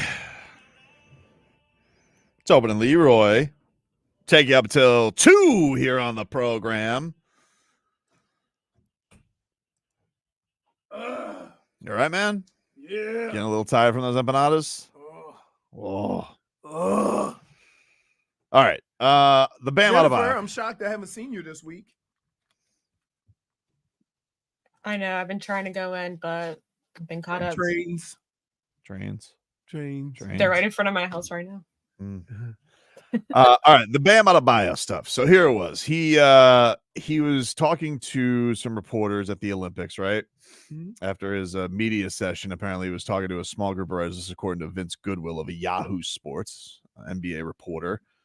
And it says in the article, Bam Adebayo has been one of the most affable stars in the NBA, always accommodating, but even he can have his rightful moments of frustration. He's made the all-defensive team every year since the 2019-20 season, but has not won the top award, finishing third this past year behind Rudy Gobert and Victor Wembanyama. Antennas were raised when he shrugged off the possibility of going against the French duo in the Olympics. So he spoke about it after his media session to a small group of writers in Las Vegas. Quote, all I have to do is average 20, 10, and 5, he said to Yahoo Sports recently, muttering down the hallway of the Las Vegas Bellagio Hotel. Then he says, that's one thing that irks me. It's not my fault that I'm versatile. I've been top 5 in Defensive Player of the Year vote in the last 5 years, and there's been guys y'all are giving it to over me. Because the CBA stipulates individual awards can escalate contract values, Adebayo won it. Had Adebayo won it one of these years, he would have been eligible for a greater contract extension than the 3-year, $166 million that he agreed to recently. If he had waited, he could have done a 4-year deal. It would have netted over $100 million more. But you get the feeling it's less about the money and more about the recognition. He said, quote, a point guard got it over me, a center got it over me, and a power forward got it over me. The goalpost moved for me in certain degrees. It's me and a lot of undrafted dudes, and we still have a top 5 defense. All these other guys have all NBA dudes around them, and some of it is they really don't care about us, and that's fine. I think they should pay more attention to consistency because being top 5 defensive player of the year, I think I have the longest streak of all defensive teams, so the goalposts move for me. Yes. Fair point. Keep your receipts. He's right. He is a receipt keeper. I think the thing when they gave it to what's the name from the Celtics, that really pissed him off. Yeah. That really pissed him off. And he didn't make first team that year either. Right. That really pissed him off too. He says, of those players, Vince Goodwill writes, he's the only one with the offensive responsibility and is the hub for the offense. U.S. Olympic assistant coach Eric Spoelstra was amused when this was brought up. Quote, we're still talking about that. Good, he said somewhat sarcastically. It's all how you view it. There's a lot of factors that go into it. It's all about having a great defensive team. It's about anchoring a great defense and making players around you better defensively and having extraordinary defensive talent. He checks all those boxes, but that argument, we're past it now. Yeah. Well, not the Bam's not. I mean, what do you want him to like? Listen. Yeah, I would like for once, can Eric Spoelstra come out and call the rest of them bums too?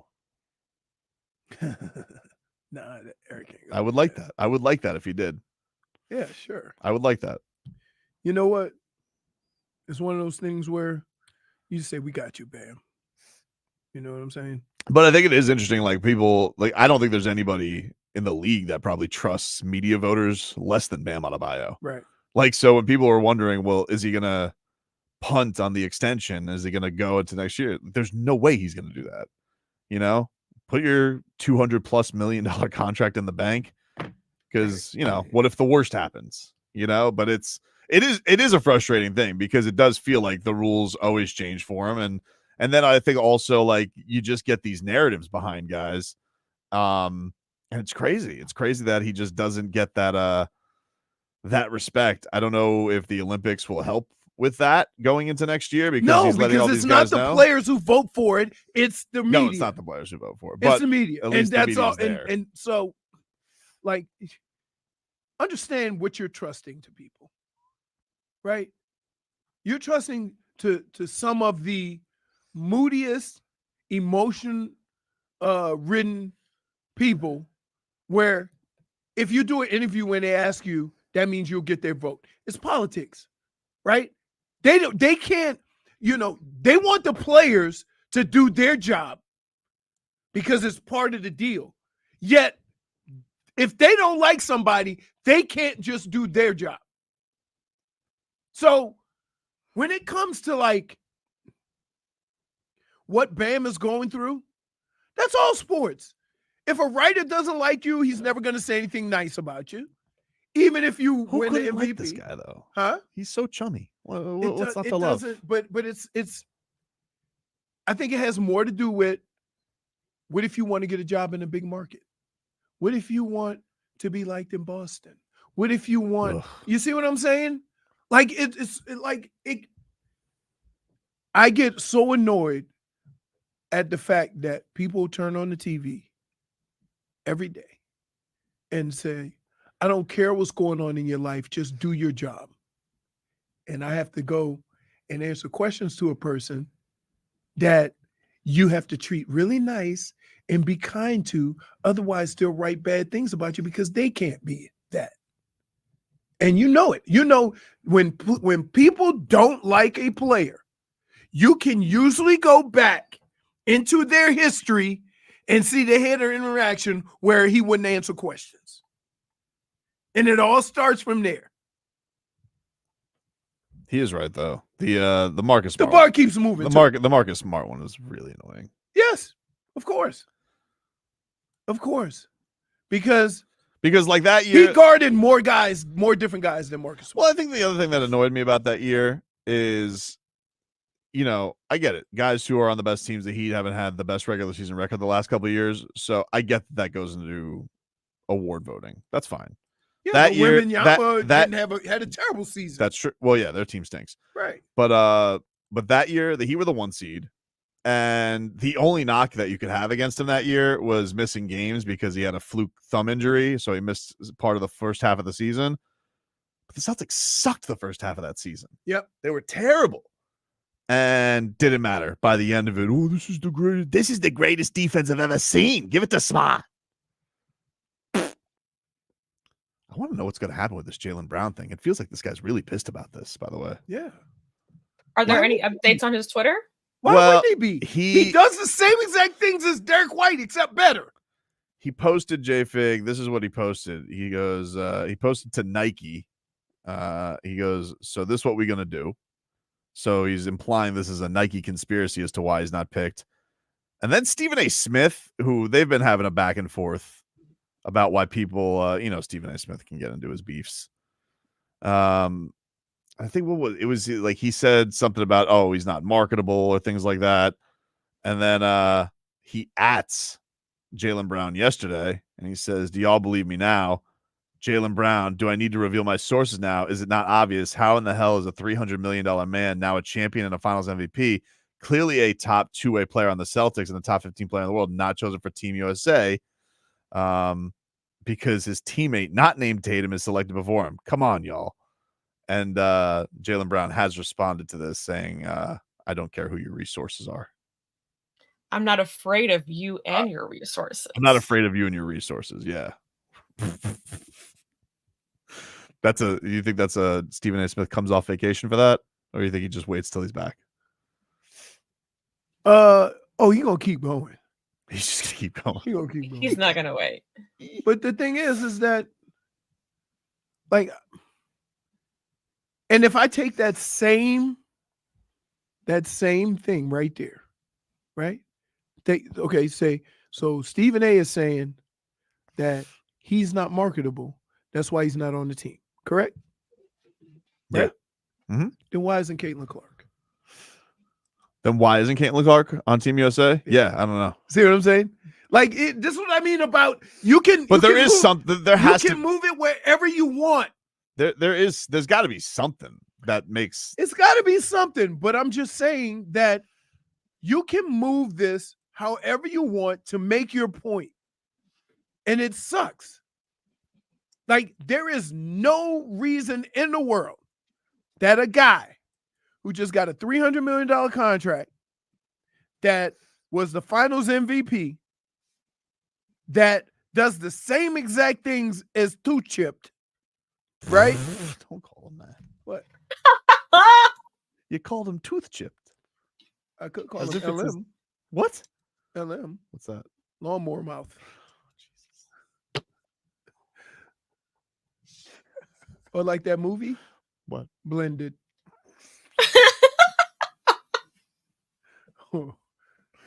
I don't Like know what that it, mountain. you know what Razor's Edge. you know what, nobody is happier about this than Chris Middleton, because you've gotten off of him and now you have a new favorite. He was Predator, but Chris Middleton was Predator. He said, why your mouth so small, but you have 700 teeth in your mouth?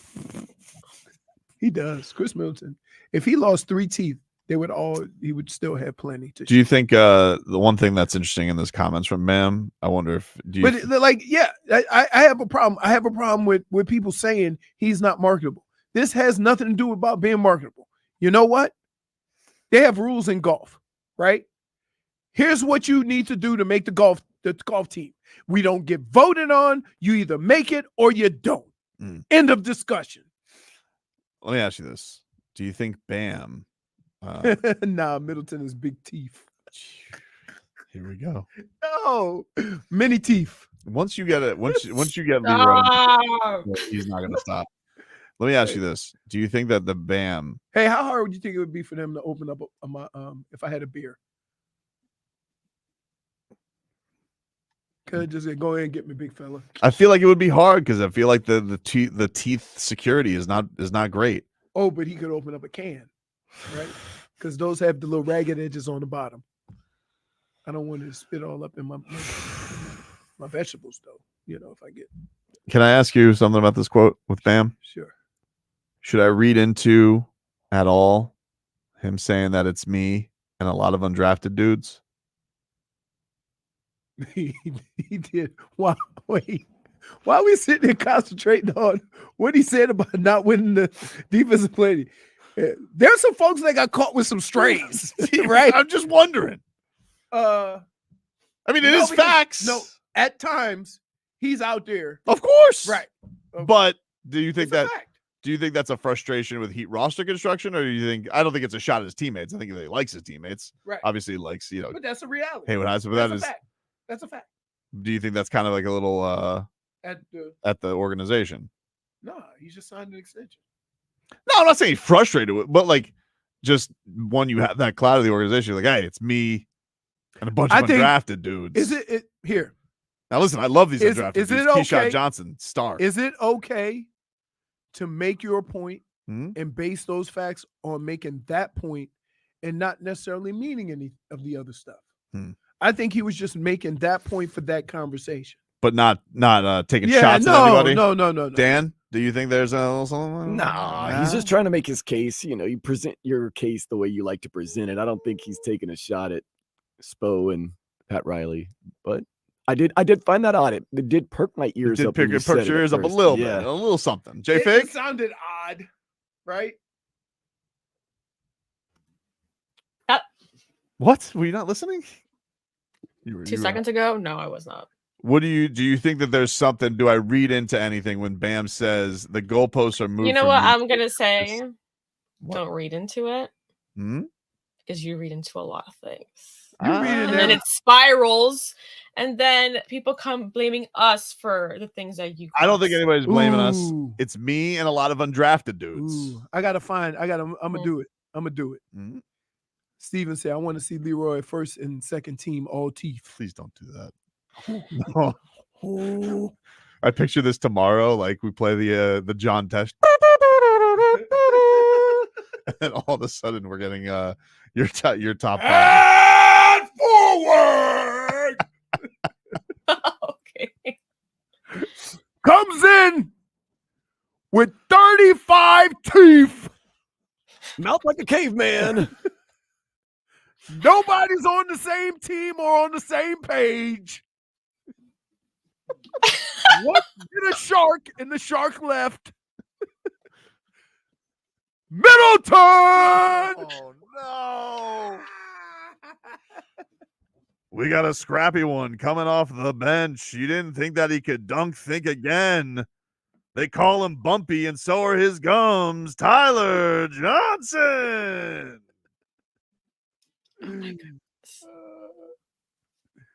This one played in the finals, lost a tooth, it grew right back,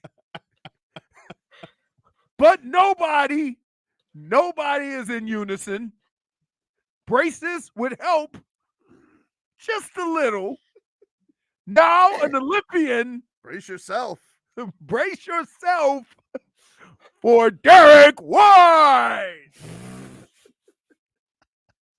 Jesus. Look at that. Hey. I can't with you. Hey. This poor man. No, he's not poor anymore. No, he ain't Well, I know. Poor I anymore. know that. Wow. Oh, Date South MVPs, most veneers present. no, he ain't got no veneers. No, them guys. First of all, you can tell veneers, their teeth are straight. So before they do anything about veneers or anything like that, we need a little straightening of the palate. Dennis Lopez says Bam doesn't have any NBA All-Stars around him. He ain't lying. He does not. But you don't even need. Here's the problem. Here's the problem. And I'm gonna give, like, this is the one time that I will give you what you say in defense of the Heat all the time, or Miami sports. There's some guys that have done some tremendous things down here in the last few years. And it goes unnoticed for basketball for whatever reason, right? Then they get into the playoffs and usually they make a little run, and then everybody want to act like they've been with them all the time. Yeah. Now, in order for somebody to win some of these awards, they have to be that way all year, and they never are, right? They almost seem like they show interest in the Heat when they have to because they're the only team on TV. And that kind of sucks. But I will also say a lot of this is the Heat's own doing because you have so many injuries and so many guys out that people lose interest in and say, oh, well, they're not ready until I they agree get with their that. guys. I think another thing too that's interesting with the Heat, and I think that has, I think you're starting to hear Bam, like you mentioned him wanting to be at the 4, right? Like he had a comment this week saying he's excited to be on this team. The most guys he's most excited to play with, AD and Joel, so I could be at the 4. Right. And I think that Heat culture, if you are a talented star and you're drafted into that, I think it's hard for you to come out of your shell of like, I don't always want to have to do Dribble handoffs, all of the things to get everybody up and all the unselfish things. And it's those things are admirable, but they don't necessarily get you the star treatment. Here's what happens, okay? Your stars can't be team players. We're paying you all the money to win. I don't want my $200 million guy having 12 assists. No, I want you to have 30. And so when you see Bam and you see Jimmy and you see these guys trying to, he's getting everybody involved early. No, you're getting the money so you can do it. So I do get where Bam is coming from, because Bam almost has the attitude, I want to do it, but I'm doing this. Right. So at the 4, maybe it'll be a little bit different. Take a break. Back after this.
All right, welcome back.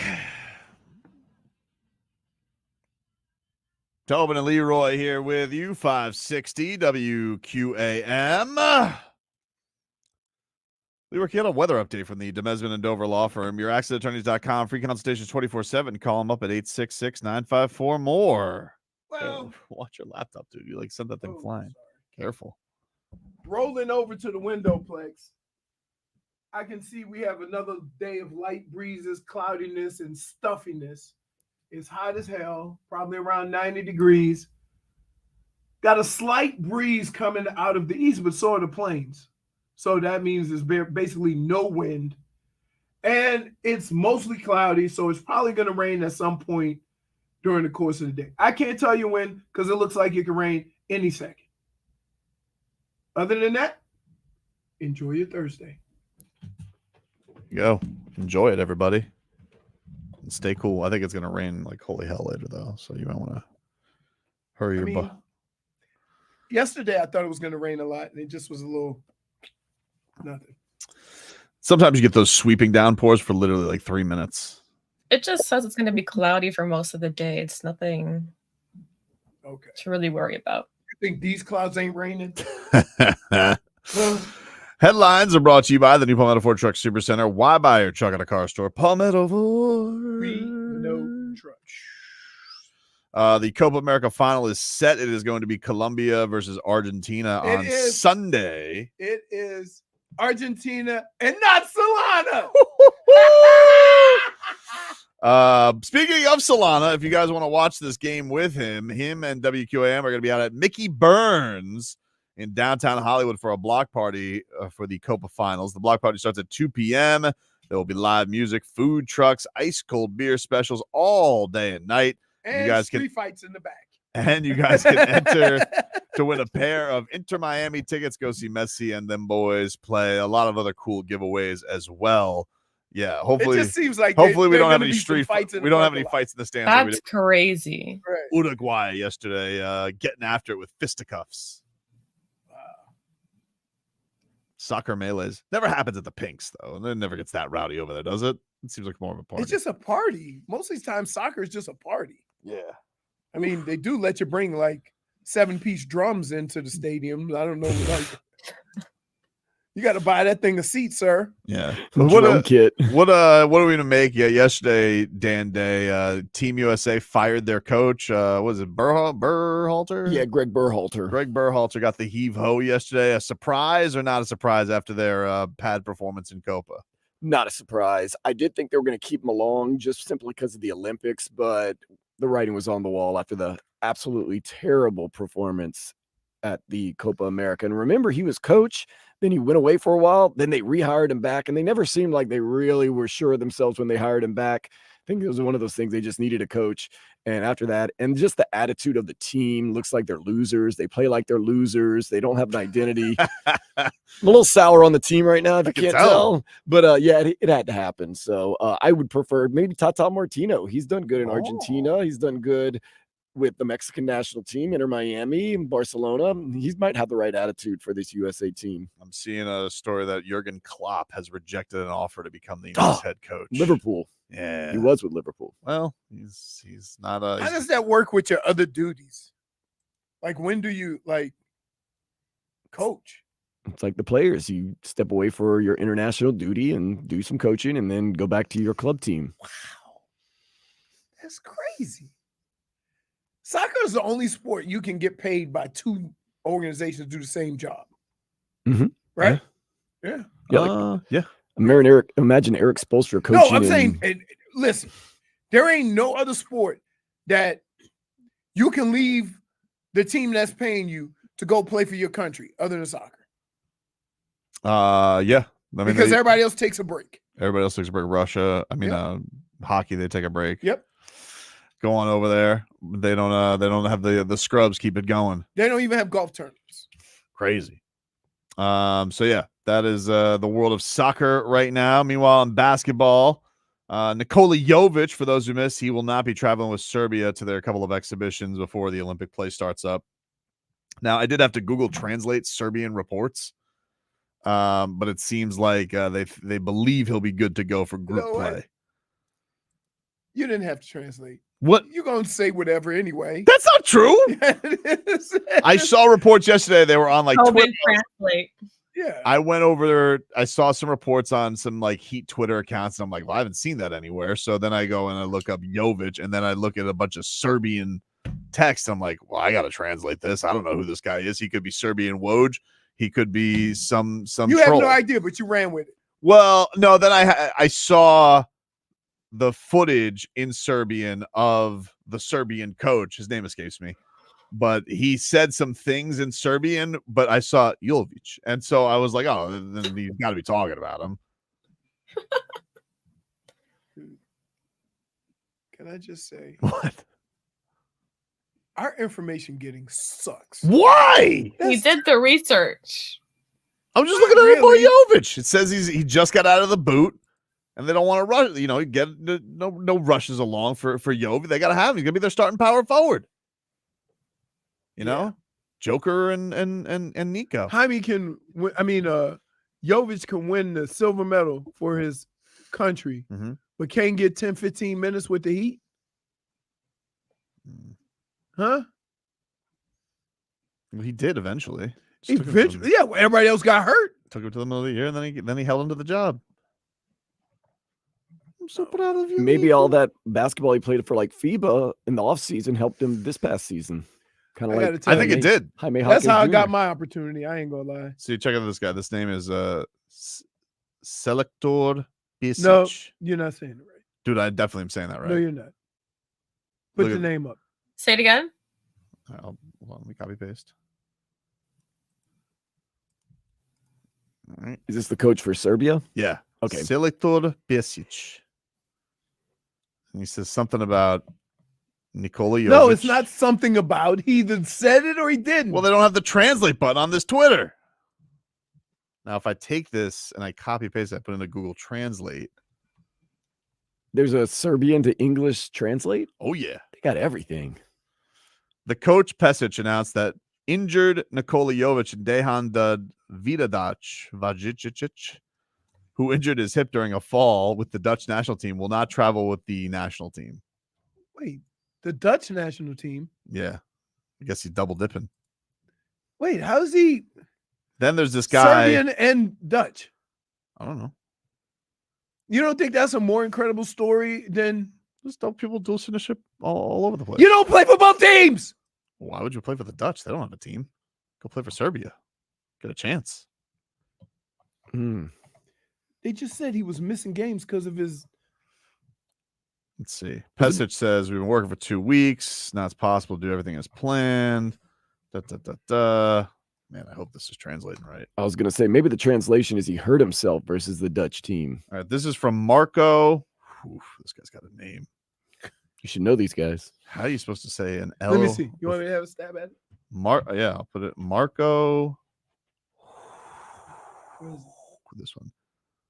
Humbomirovic. That's an L, dude. No. It's an L and a J. You pick. Yeah, that's what I thought. Ljubimirovic. Mirjovic. Yeah. Well, whatever. He says on Marco. You got the Marco right. Yeah, we all know it's Marco. We know you nailed that one. Thank you. Ljubimirovic. Nice. Nice landing. Yeah, you seem Nailed it. Yeah, you came nowhere close. Hey, Apologize to okay. me. Hey, why y'all messing around? Okay. Anyway, he tweeted out yesterday. Now he only got how many followers does he have? It says journalist as his good. That is there's the name. He is hashtag EuroLeague Mirovic. Yeah. Mirjovic. Mirjovic. Yeah, it's Mirovic. It's Mirjovic. It's not Mirjovic. Why? Because there's no extra I. You're adding it. Mirjovic. It's Mirovic. There's an I. Dude, you keep adding an extra I after the I. You're right. Yeah, You're right. I know I am. Mirovic. I'm basically Serbian. Anyway, going over to Google Translate, this was the update that he tweeted out. It says Nikola Jovic only took off his boots a few days ago and started doing something. He stays with doctors and will not go with us on the trip, but they will prepare him. Okay. So that's Well what he put. says. That's what he said. This is the dumbest moment in the show. No, it's not, dude. And that's saying a lot. It's not the dumbest We've had moment. some pretty dumb moments. No, it's not the dumbest moments. Leroy can't read. Dude, let me tell you something. I'm going to say it like this. Should I get Marco on the show? As a professional, Yeah. I struggle when there's too many consonants together. Should I get Marco on the show? Does that make sense? I don't know which one's silent and which one isn't. Like, so yeah, sorry. Floyd Mayweather read that better than Leroy. No. Got to get water when you're in Miami. Stay hydrated, champ. Got to stay hydrated. Do you think Marco would come on the show? Marco who? Lubomirovic. Wait, I see you smiling, JFig. You didn't take a stab at it. I'm not even going to try because it'll become a whole clip for you guys. Okay, I already got one yesterday. He's a podcast host, so he's a broadcaster. I don't know about it in English. He could probably handle himself. I bet he knows. The Serbians know English. Oh, yeah. Yeah, but can we understand it? Wow. There's a lot of people that can speak English, Mm-hmm. but that's if they talking like, the whole point of speaking is communicating. If you say, I know English, and nobody understands what you're saying, that is not communicating. Therefore, you do not speak English. Did you just do a words mean words? The whole point of speaking is communicating? Yeah, I think so. Just imagine him as a teacher. What are you doing? Oh, all this time I thought it was just making sounds. Sometimes when you talk, though, I do shut you off like peanuts. Womp, womp, womp, womp, womp, womp. That's what I hear. Take a break. Back after this.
Well, Dan's intro music is What's certainly not booty music.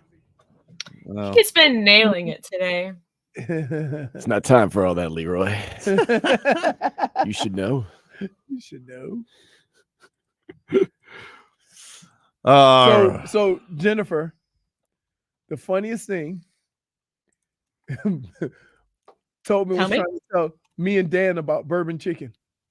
That's right. Oh, nice. Okay. And what did you guys learn from Tobin? Evidently, it started where we're from, and we've never heard of it. The more you know. Something about Bourbon Street. It has a bourbon flavor. Yeah. Now, does it What have if a this is bourbon all a flavor? lie? What if Yeah. Google's lying to you guys? Yes, I made Bourbon It's Chicken. literally the opening You line. make it with bourbon. It's literally the opening line of its Wikipedia. I was gonna say I know, what- but what if Google is No, lying? it just says you make like a you use bourbon, but it's like a syrup that you make and cook it and reduce it, and it becomes like almost like a You guys almost want like a barbecue sauce kind of You guys want to see a sweet interaction? sweet interaction. Yeah, it's a sweet interaction. Sure. You guys familiar with Aaron Rodgers? Yep. What is this? Tahoe? Is this like the Tahoe. this is like the Yes. most famous celebrity tournament of the year? Yes.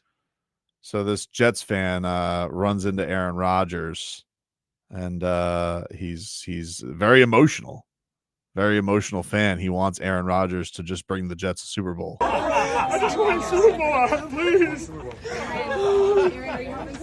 So nice. Grown ass man. Wow. Is that Trevor? Yeah, he might be a grown man. He might have some issues. He might. Yeah, we don't know. But Aaron Rodgers did say, like in the aftermath, he says we'll get a Super Bowl, or maybe he'll. He's buy still it. limping. Is that Aaron Rodgers with the hat on? No. Oh, okay. Aaron Rodgers. Oh, that hat. Yes. Oh, not because the, I thought that was Aaron Rodgers. not that. I was like, wow, Aaron Rodgers, he could barely walk now. But then I was realizing that squeeze is a little bit. Would have out been of something though if Aaron Rodgers did tell the fan, like, sorry, I'm running for vice president. I gotta go.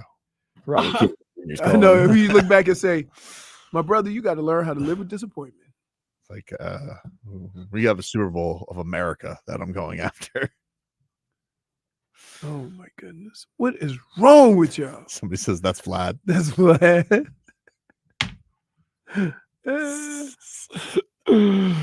You think Vlad would cry if he met Aaron Rodgers? No. Well, we can ask him. Won the Super Bowl. Oh, if they win the Super Bowl, yeah. I mean, I think everybody. I mean, Jets, Dolphins, anybody in this division that's not the rat bastard Patriots, any of them are gonna cry. I really thought I was going to cry when the Saints won the Super Bowl, and I didn't. I was surprised. Like I wanted to, but I didn't. So I don't know. didn't like. I felt like wow, right? And I thought that I would feel differently because I played, but I was genuinely Like you were just so joyful. happy. Yes. I have a hard time crying when I'm happy. Right? Like there's no like it's hard for me to distinguish, like if I'm laughing and joking, right? I'm happy, right? If I stub my toe, I'll cry like a baby, right? Difference. I don't want, like you never been so happy you cried? No, Yes. not really. No. I cried when Tears Kayla. of joy. I cried when Kayla got back together with that cheating bastard Aaron on Love Island. Interesting. Yeah, I mean, like, and now she cries about everything. I'm like, reap what you sow. You knew what you're getting into. Wait, she cries. No, listen. Did you see that If video I I watch sent you on the these chat? shows, I don't want damn crybabies. Everybody's playing the game, right? Then when you get your feelings hurt, because you ever notice all these front running people doing all these Love Island shows, they when they got it going on, right? Then they always talking, but then as soon as they get, I didn't know. No. Yeah, well, it's been a tough week for Cordell Beckham, because Odell Beckham Jr.'s brother, because it appears that now he's going to be without Dea and Serena, because he got greedy. He wanted two. He brought them both breakfast, and now they both hate his guts. Oh, so he wasn't trying to sell. He was just He was trying to play politics. He didn't just pick one. And so then Daya had enough of his act, and then, you know, I don't think Serena's going to take him back either. So it's a tough go. So we'll find out tonight. I believe tonight is someone's getting dropped from the island. Hey, not for nothing. What? Like, wow. Single on Love Island? No man is an island, but, you know. It's tough. Yeah, this is a weird season, though. There's not many good couples. The only one strong couple is Kayla and Aaron. And, I mean, clearly Kayla's just stupid. She should leave him. Okay. But no, he is. He's a rat cheat. I mean, like, I don't understand what she's doing. And then she cries, like, every time they show a video of him cheating on her. She's like, I can't believe this. Like, what did you think? He was going to tell you the How truth? did you see the videos so soon? Aren't they still there technically? No, they're back. They're back from Casa Amor. Now they're showing videos every day, JFig. In fact, it's a 2-part movie night thing? episode, which is, what? It's like one of the best parts of Love Island is Casa Amor movie night. That's when they show you all the dirty things that they did at Casa Amor. I thought that only happened during like reunions or something. Let me get this straight. So you have these people who go to the little love shack. Yep. They know they're getting filmed. Yeah. They still get into some dirt. Yeah.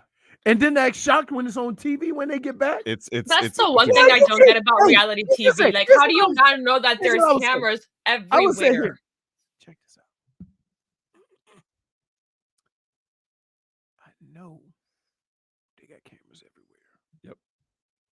So what I would like to do and what I can do are two different things because we don't want to seem like that couple.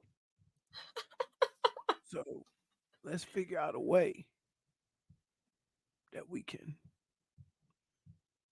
go where we need to go while not looking like. Well, guess what? You already got caught because you have a microphone on.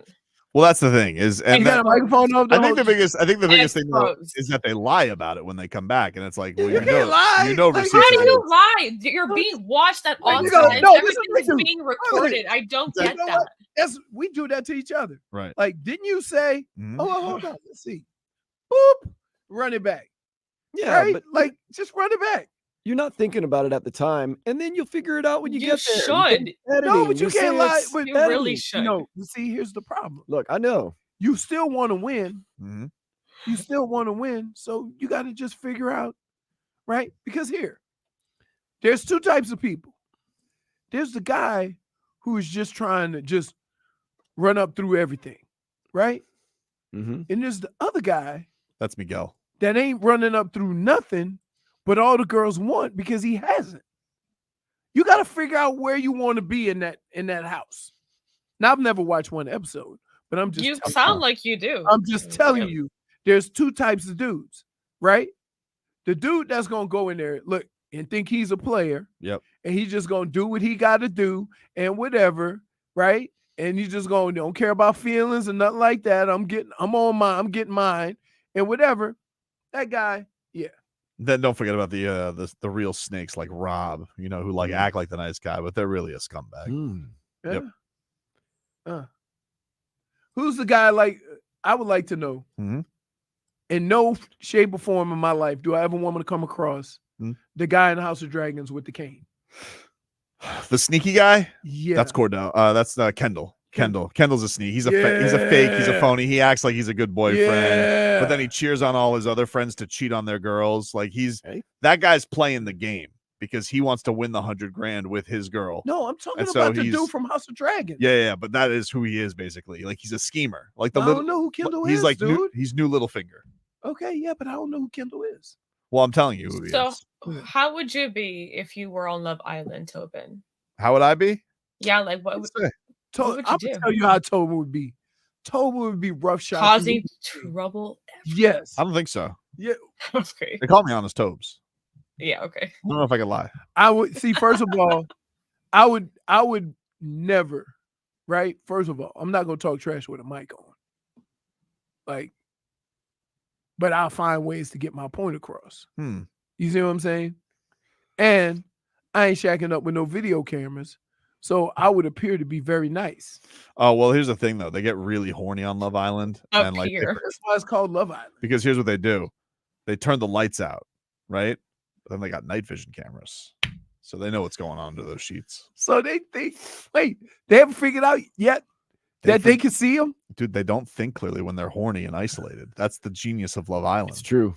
And drinking? Do they drink? You do have like a night in that. What's that room called again? It's called the Hideaway, which they just opened for Hideaway. the first time. And wouldn't you know Okay. it? Oh, so they have a hideaway where you can't, no cameras? Oh, there's cameras. There's a camera, but I feel like But it's just they you. won't really show much. It's you just, by it's yourself? just you, the producers in America. No, you're with your couple.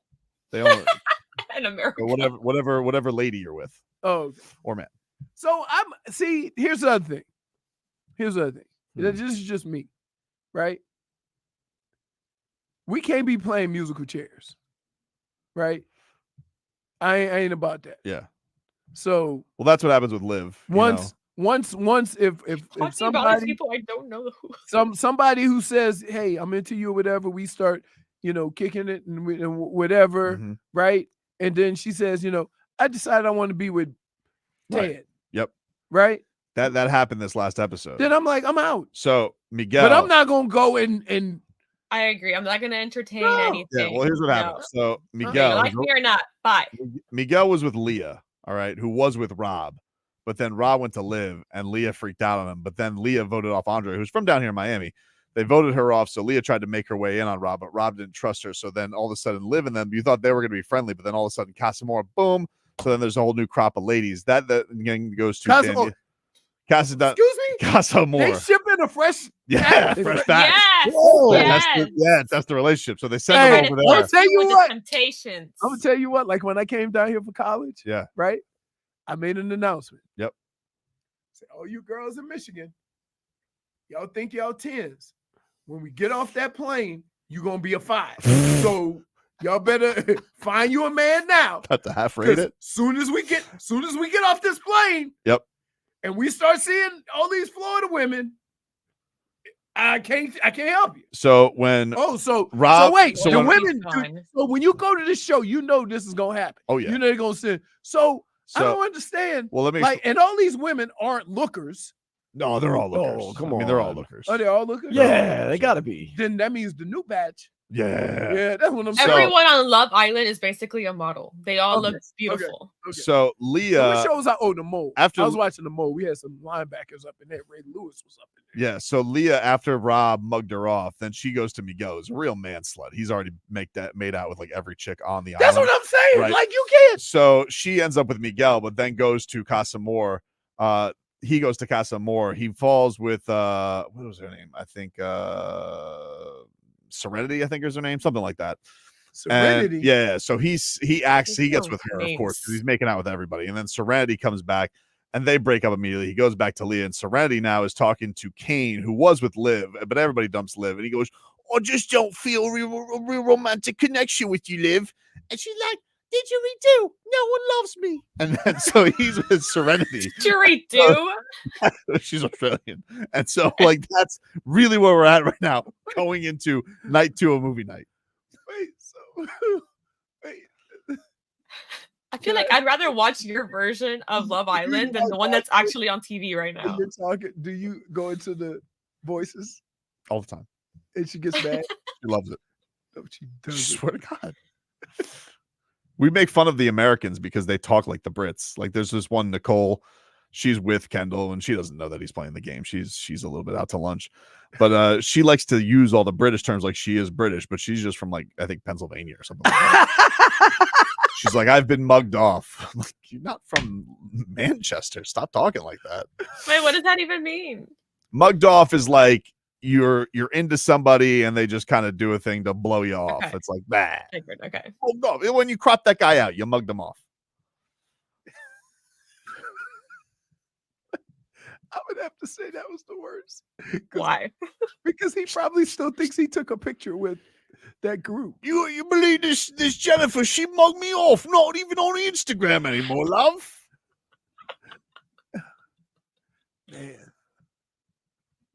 Take a break. Back after this.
All right. Welcome back.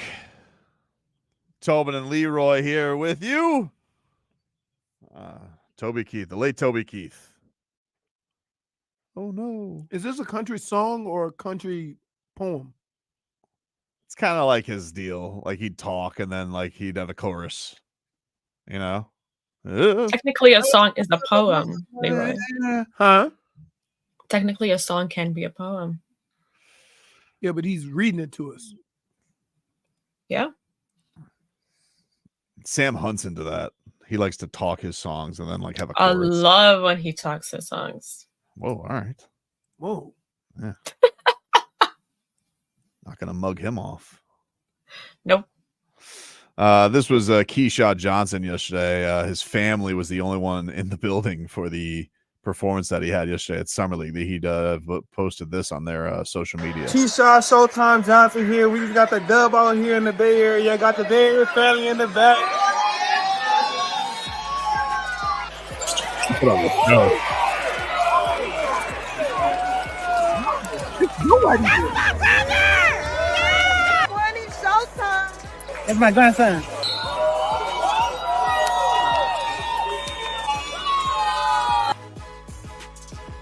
Great. He was the only guy with home court advantage yesterday. Yep. Had it all going for him. Cool showing from him yesterday. He was awesome. He is We here. Shout out to 305, man. The 510 came and turned up for the 305. There you go. From Love Arizona. that for him. That's cool. Arizona.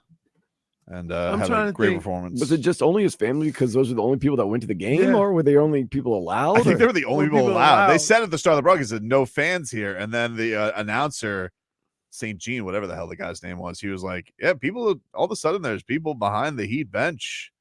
I think they're all here for Keshad Johnson. Yeah. I'm trying to think. My mom came to some games in Michigan in a Rose Bowl. I had my godparents lived in Colorado, so they would come to a couple of games a year at Michigan. I think the most we played the Saints my rookie year. It was crazy. That was a lot of people. That was cool. Yeah, but I had so many people there that when I got my game check, it said 0 to be continued on next check. So, yeah, I didn't make enough to cover the ticket price, the tickets. A little bit of Heat news. This is from Anthony Chang of the Miami Herald. He says the Heat has withdrawn its qualifying offers to Cole Swider and Alondis Williams. They are both now unrestricted free agents. And they still playing Summer League? They are still on the Summer League roster they- as for now, but they can now go to any team with, I guess, without the Heat matching. The Heat are just under the second apron with 14 to 15 roster spots, so they cannot sign either one of them to a standard contract without going to the second apron. And their two-way players they already had filled with Keshad Johnson, Zion Pullen, and then strangely Drew Smith, which is like sweet guy. I don't They really must understand. like Drew Smith. They must like Heat culture love him. I don't really understand because I don't think he's even all the way healthy. He's not in summer league, although he is like 27.